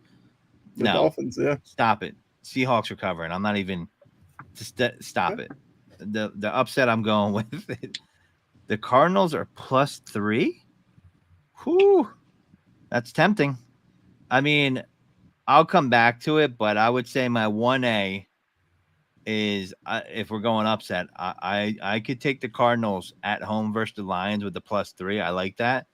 I'm also thinking I like the Chargers to challenge the Steelers with that. If you get a healthy Bosa and Khalil Mack, it's gonna be it's going to be on. But they're on the road. So Lions at Cardinals is my upset. And the Dolphins, I see Seahawks are covering. Skylar Thompson, Tyler Huntley, the Pro Bowler. Don't make me laugh. But, Seahawks, he's not going into Seattle. No, it's not happening. Seattle's going to beat them by a touchdown. That's a bargain. That 4.5 is a bargain. Okay. Dylan, you're up. For my lock, give me the Buccaneers over the Broncos. A touchdown. 6.5 is still a little bit scary. Bo Nix has not looked great at all. Neither is the rushing game. I mean, we saw it earlier. We've had a comment earlier, Bo Nix is Broncos leading rusher at the current moment, with like 55 yards, which is absolutely absurd. Tampa Bay is going to be at home. They got some juice in them. This is a game that I just feel like, it could be close, might not be the most pretty game. You could see them struggle, kind of like how you did with that Lions game, but I still think they could be a touchdown favorite. And then for my upset, give me the Chargers over the Steelers. I know Godfrey mentioned it, but Chargers look good. They're on a roll. This Chargers team could, come in there. It's a home game for the Steelers, so it might be a little bit rough. But their rushing attack has been great. J.K. Dobbins is leading the league in rushing on half the attempts. Chargers look really good right now. I feel like this could be a game to win, especially at 1.5. That you win by a field goal on it. You're good. Did Sean Payton has the league passed him by? Is he trying to create an offense that needs a Drew Brees, but he doesn't have a Drew Brees? No. Has the league passed him by? Is he an effective coach anymore? I'm not so sure, because listen, if you put a blindfold on me, it looks the same as it did last year. I don't see a change. Russell Wilson at least can give you a deep ball throw. You don't even have that with Bo Nix now. You can't even stretch the field. I don't know, man. I think the game might have passed my guy by. Just a thought to throw in there. Oh, yeah, I say Sean Payton's more washing my freaking laundry on laundry day. He looks awful this year. Yeah. Well, I mean, Brett, you're up. Ooh. All right. Vikings over Houston, huh? Interesting. For my lock, I'll take the this one is so tough, right?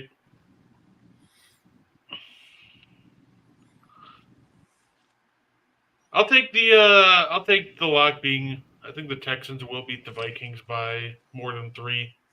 I think it'll be a fun back and forth, so give me that. My upset, really tempted to go with one on just vibes alone, but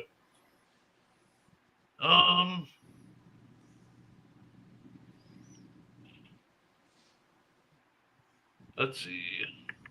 I knew you were going to pick that way. With the you let the NFC North bias just creep into your head there for a second. You're like, yeah, Texans lock. No, absolutely, a little bit. All they have to do is cover the spread for me to win, right? Because then I'll just pick one off. It's pure vibes. I know you're like, I can't believe the damn Vikings are 2-0, and I have Malik Willis taking snaps for my team.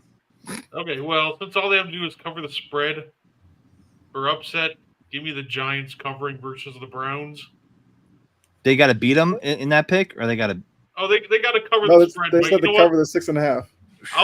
I'll double down. Giants beat the Browns this week.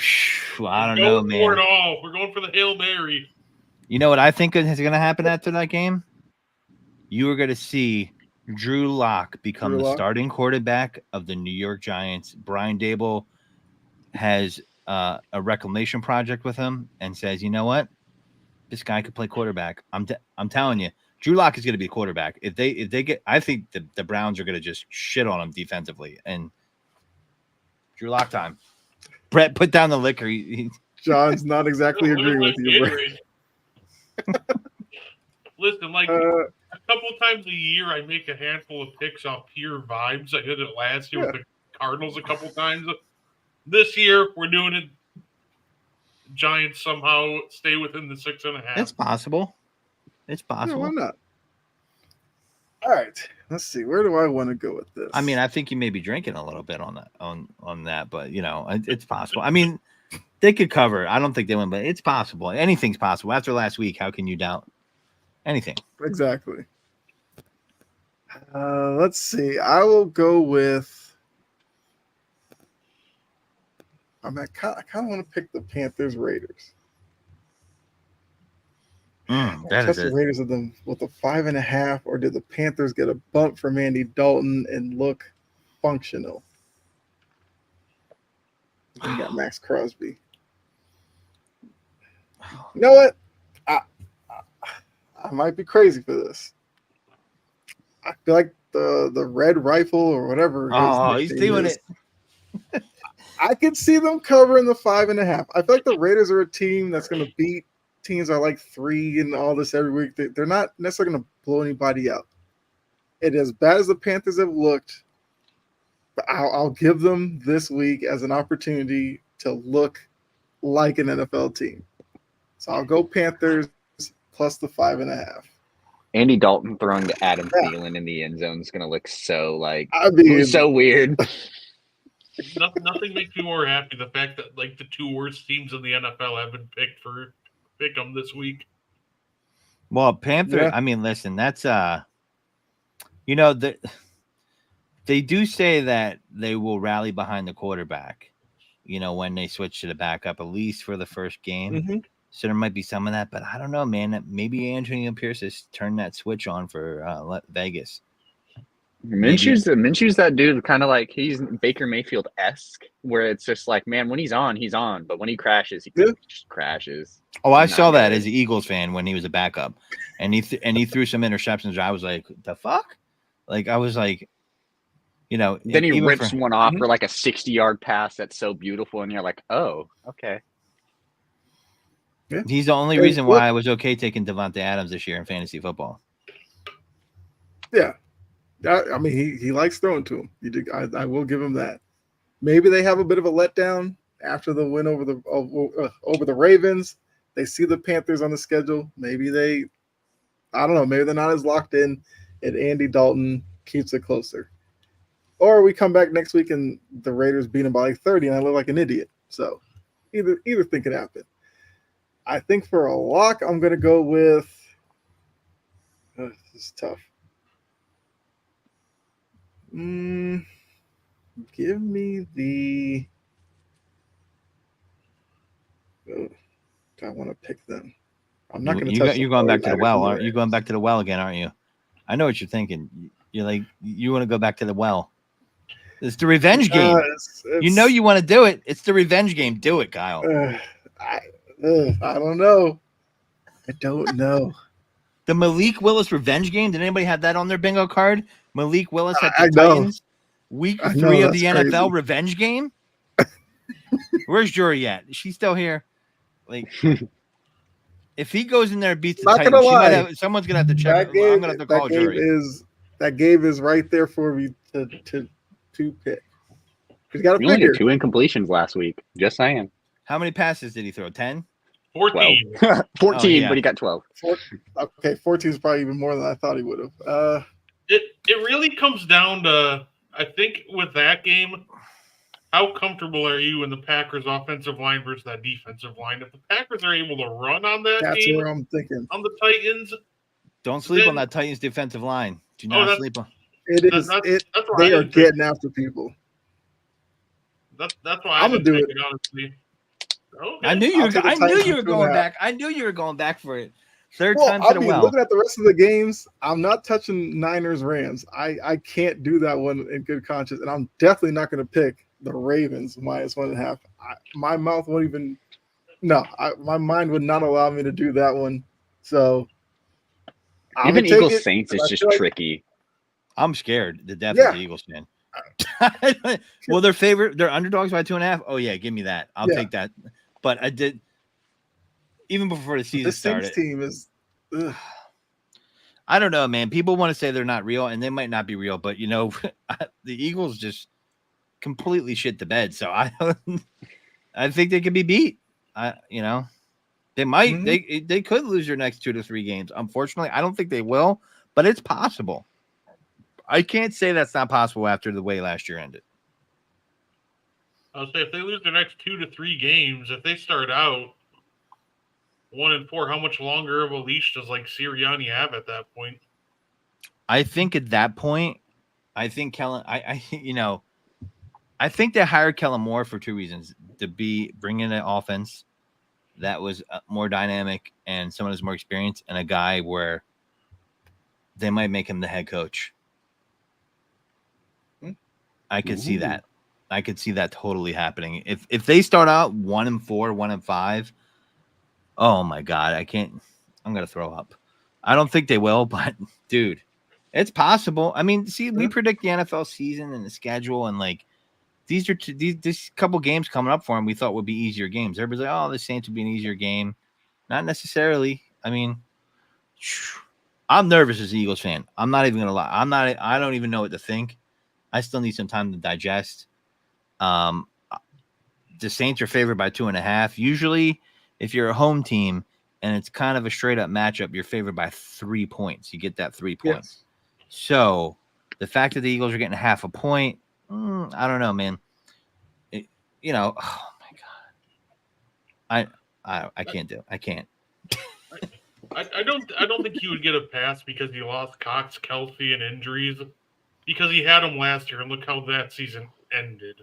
No, there's no pass. I'll say you mix in the ending of last season when he had all that to this season. There's no way that. Look, he didn't look awful last night. I mean, at a certain point, other peoples of the team have to step up and contribute. Yeah. The coach has to put him in a better position. The conversation is completely different if they run the ball. It's completely different, I think, and he doesn't throw that interception, so you're having a turnover-free game at that point.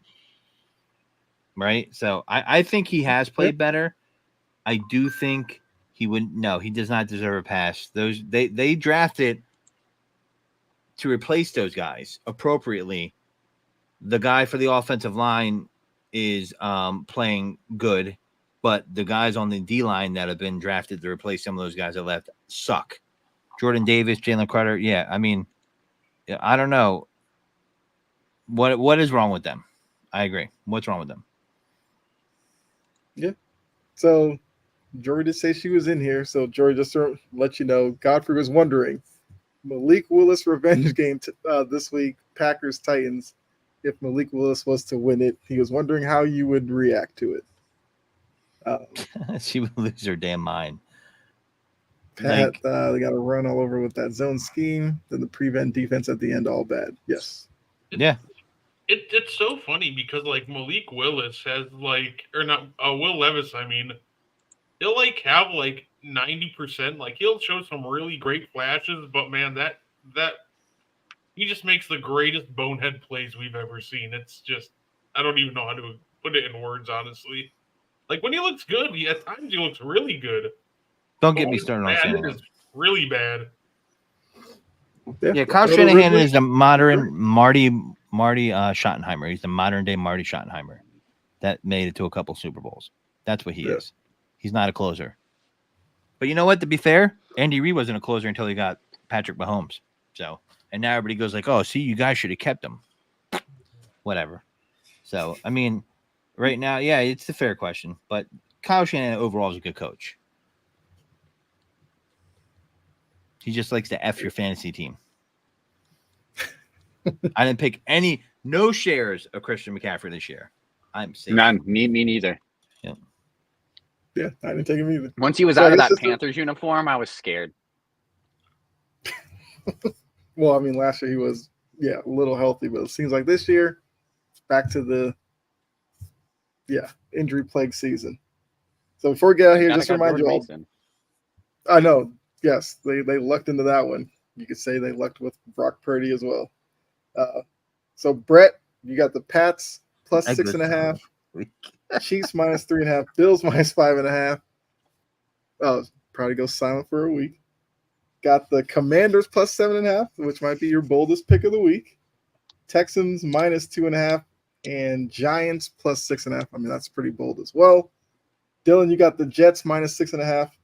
Chiefs minus 3.5, Bills minus 5.5, Bengals minus 7.5, Bucks have done well for you, minus 6.5, and the Chargers plus 1.5. Godfrey, who appreciate you coming on, great having you. Jets minus 6.5, Chiefs minus 3.5, Bills minus 5.5, Bengals minus 7.5, Seahawks minus 4.5, and the Cardinals plus 3.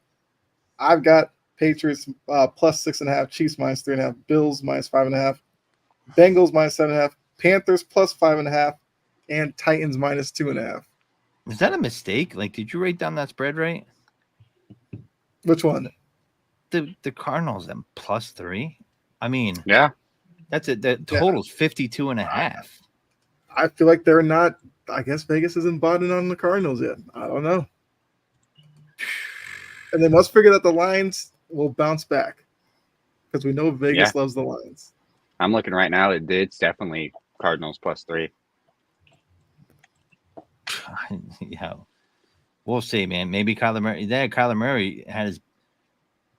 I wish I saved. There was some meme about like Derek Carr had a perfect game. Kyler Murray had a perfect passer rating.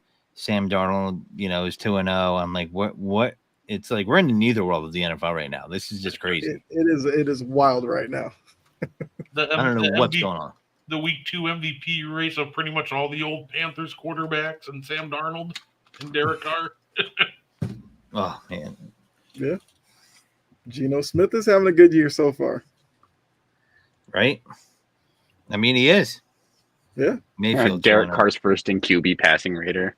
I'm happy with it. My thing with Geno Smith is I needed to see more from him when it came to like coming back, because when it seemed like when we would play against good teams, he could always make comebacks against, crappier teams because it was crappier teams, but it just seems like he has a different like outlook when we're playing teams that are good and we need something out of him. He makes a lot more mistakes. I think he just gets a little more pressured. So, I mean, we haven't really played like world beaters yet. I mean, we played the Patriots and then we played the Broncos. So, I mean, and we played both of those teams played us very close. The Patriots, playing against the Patriots in Foxborough, having that tough defense, that's a little bit different. And they kept us on the ropes. We needed a Julian Love, field goal block to kind of save it for us.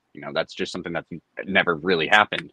So overall, a little worried. Maybe getting Kenneth Walker back will help. It doesn't seem like that running game is really kicked off yet with Zach Charbonnet. It really does seem like we need Walker in there to at least kind of be that stretch guy for us, that outside guy for us, and then Charbonnet can kind of be that power back.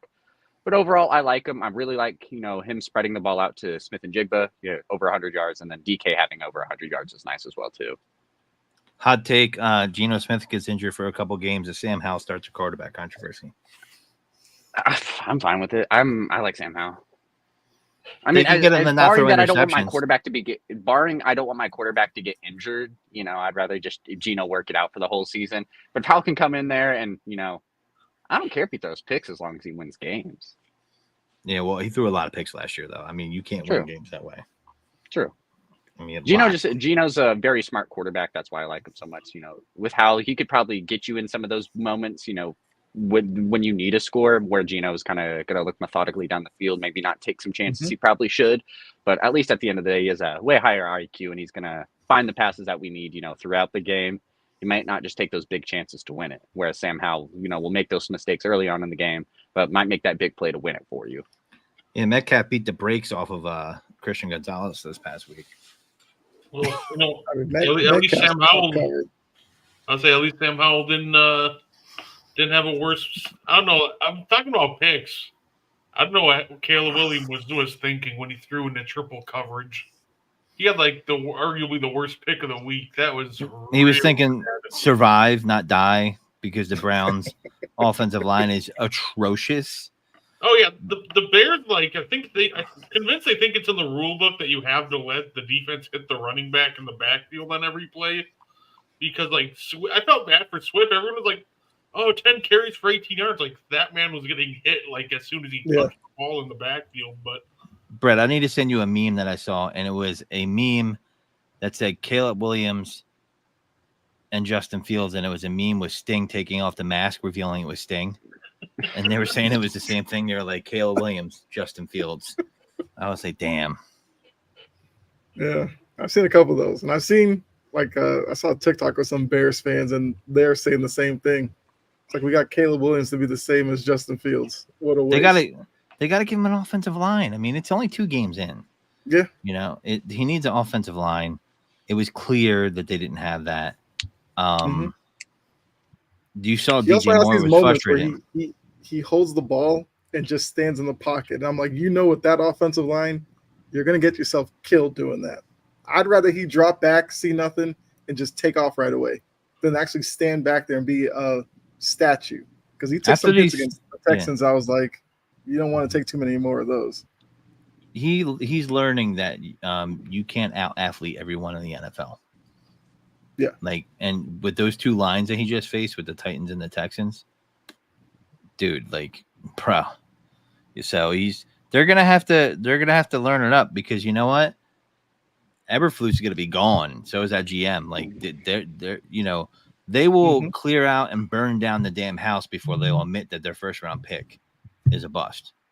After going through the Justin Fields experience, yeah. Well, like I kind of called before the year started that it was a bad idea to keep Eberflus because they're just going to fire him at the end of the year. So I think he's a good coach, though, man. I know, man. Maybe it's the Hard Knocks hype, but I kind of like Eberflus in his approach. I mean, he's not an offensive coach; he's a defensive coach, and that D is playing good. I mean, Fair. They kept him in that game against the Texans. They were That's why I playing. picked the Oh, yeah. Texans. Well, that's why I picked the Bears spread last week. Is like the Bears are going to keep it close. That defense is good. You better hope Malik Willis don't play those Bears. They won't even need Caleb Williams to play quarterback. They'll just be like, yeah, we're just gonna punt it every time. but hey, I don't know, man. We do have some very good punt returners, so maybe that's how we win. What if a team did that? Like, it was the quarterback was so bad, they said, you know what? Belichick would be the only person that would do this.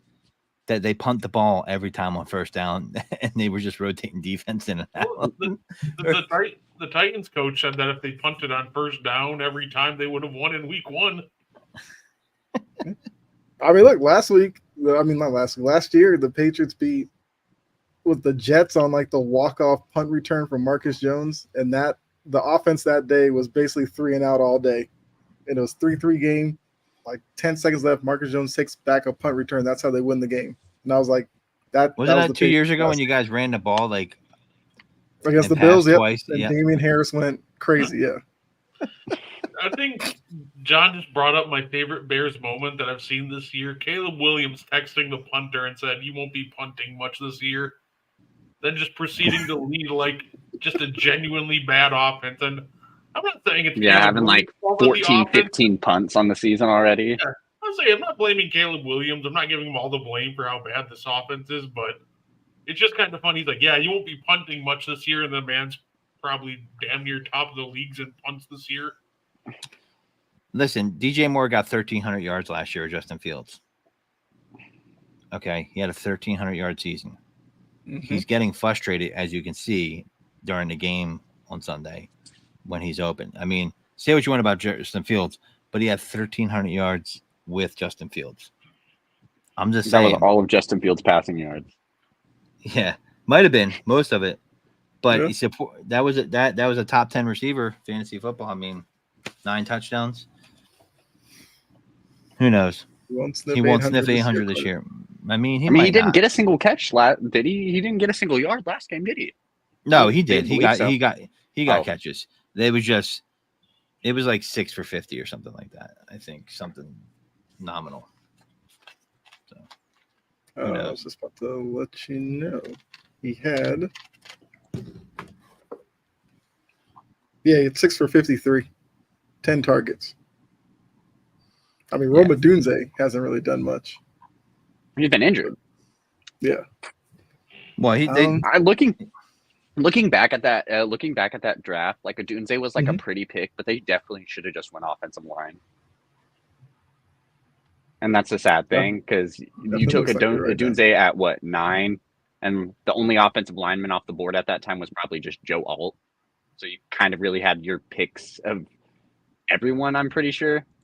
So man, nothing wrong with Odunze, because we haven't really got to see much of him being injured, but it's like, man, you already still had DJ Moore, like, who got reset a 1,300-yard receiver, and you trade for Keenan Allen, plus you get a third receiver. It's like, seems tempting if, you're more prepared. And it's like, well, now your offensive line sucks and not good. Like, they went 7, so they I went guess you O-line couldn't have last any year either. instead of getting Jalen Carter, and then he fell to the Eagles. True. Yeah. I mean, True. but What's Jalen Carter right now? I don't know. Look great. Yeah, maybe he's, Gilbert Brown and not Warren Sapp. I don't know.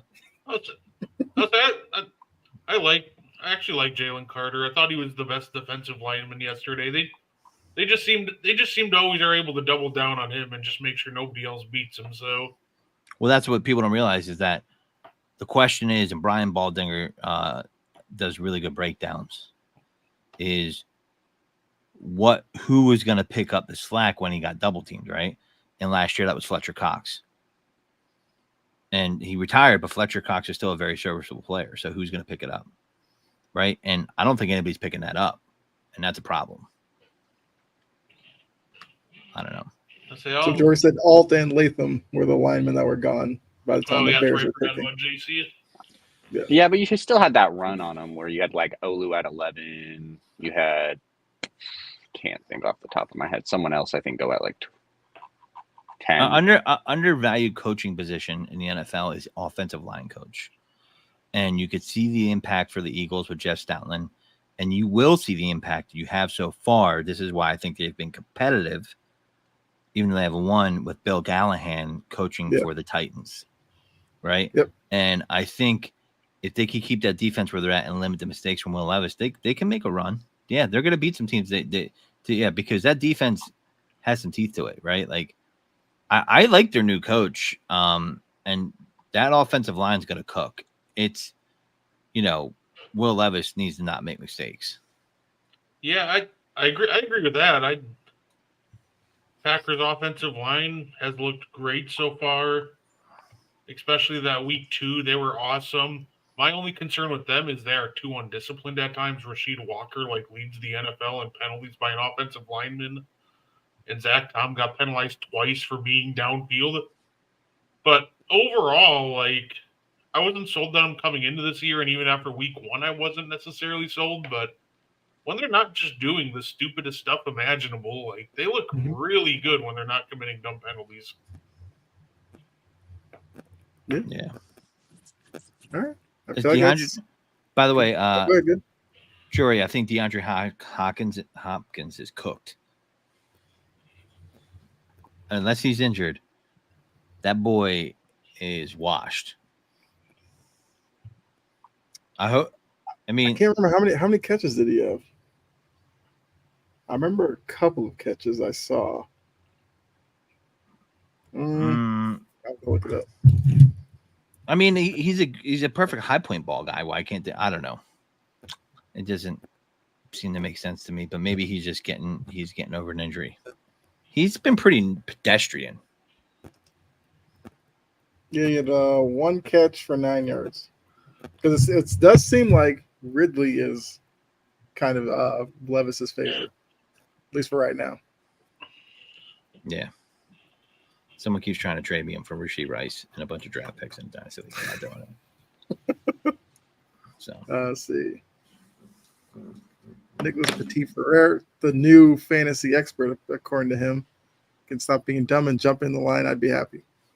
Have noticed a lot of O-line, illegal formations and downfield. Seems like some of these linemen have to get used to the actual emphasis on those 2 calls. But Jory, I was about to say Hopkins dealt with an injury preseason, so I guess he's kind of ramping it up.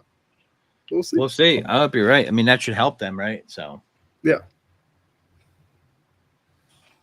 We thank y'all for AJ Brown, though. We'll do that trade again. Probably AJ Brown's hurt too, isn't he? Yeah, how long is he gonna be just out? for the week, really. Okay. Yeah, he might be. I don't know, man. We'll see. I guess I'm not going to trust what the player says when he's going to come back because that's more of a team call. Yeah.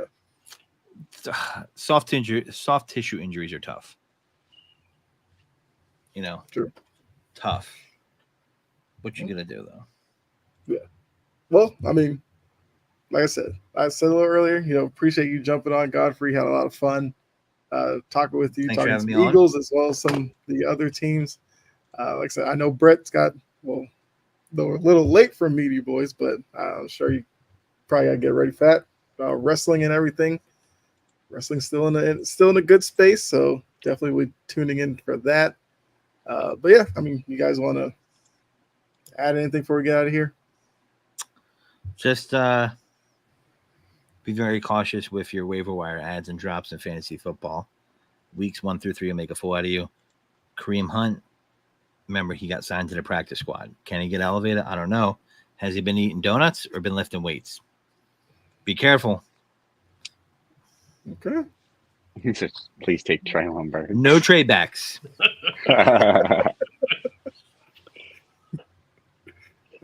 Man, that has to be one of the craziest. No, I mean, outside of, good show this week. Good show. Seattle's 2-0, so I'm happy. I mean, all my teams are undefeated. Oklahoma's undefeated as well, but probably about to get beat by Tennessee, so that's fine. Okay. I'll say don't count out my Packers quite yet. I think it's going to be an uphill battle on Sunday, but this defense has been insane with their pressure, and they're forcing a lot of turnovers. So I think it'll be a fun to watch. Don't count out the Pack just yet. Jury's going to lose it if there's a video of Malik Willis saying, like, you shouldn't have cut me if they won. Yeah, like that, the Jake Browning video. Or I think Sam Darnold did the same thing, although they didn't really cut him. But we're getting our Kirk Cousins. You like that 2.0? Yeah, you like that? Wow. Yeah. Kirk is an odd guy. Just see Willis with the cheese head on, rocking the chains and all that. Yeah. I hope someone steals this minivan.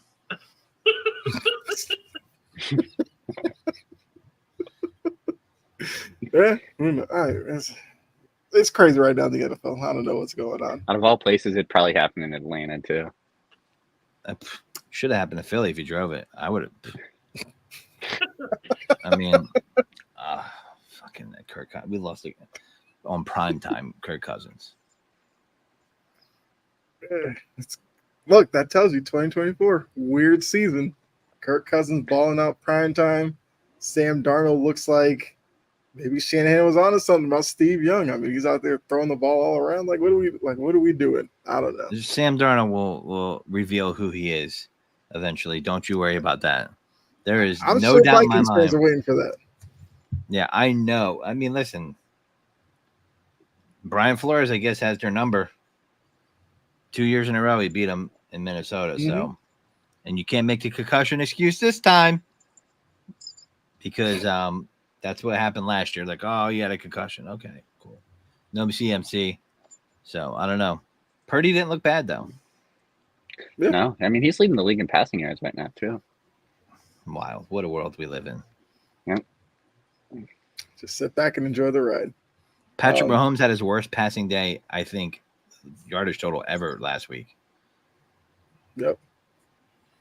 It's that kind of season, especially early on. I mean, a lot of the crazy things happen. Hopefully, one of those is the Patriots going to New York and win on Thursday. I'm hoping for it. Give me like a 250 Jacoby Brissett day. Why not? Oh man, if that happens. I mean, if it happens, Jets fans will lose their mind. And Sam Reddick's getting paid if that happens. Man, I wonder how that's just gonna end up because he's like lost what $8 to $10 million now for not doing that. It's absurd. I mean, obviously money's probably not big of a deal, but like, damn, it has to start hurting at some point, even just a little bit. It has to start hurting a little bit. $8 million is no joke. Mm-hmm. Okay, he's standing on business right now. We'll see how long that lasts. Yeah, so make sure you guys come back next Tuesday. We'll see how our picks do from the weekend. We'll obviously look at some of the other headlines from the upcoming week. Maybe we get some more news on Tua. Who knows? But make sure you follow, subscribe, Integrity Sports Network. Greatly appreciate it. Appreciate all of you in the chat. Make sure you guys come back next week. So we got some more fun. I mean, you never know who might stop by. Maybe Godfrey wants to come back on. I don't know. We'll see. But appreciate all of you. Enjoy the rest of your night. And we'll see you next week. All right. Bye.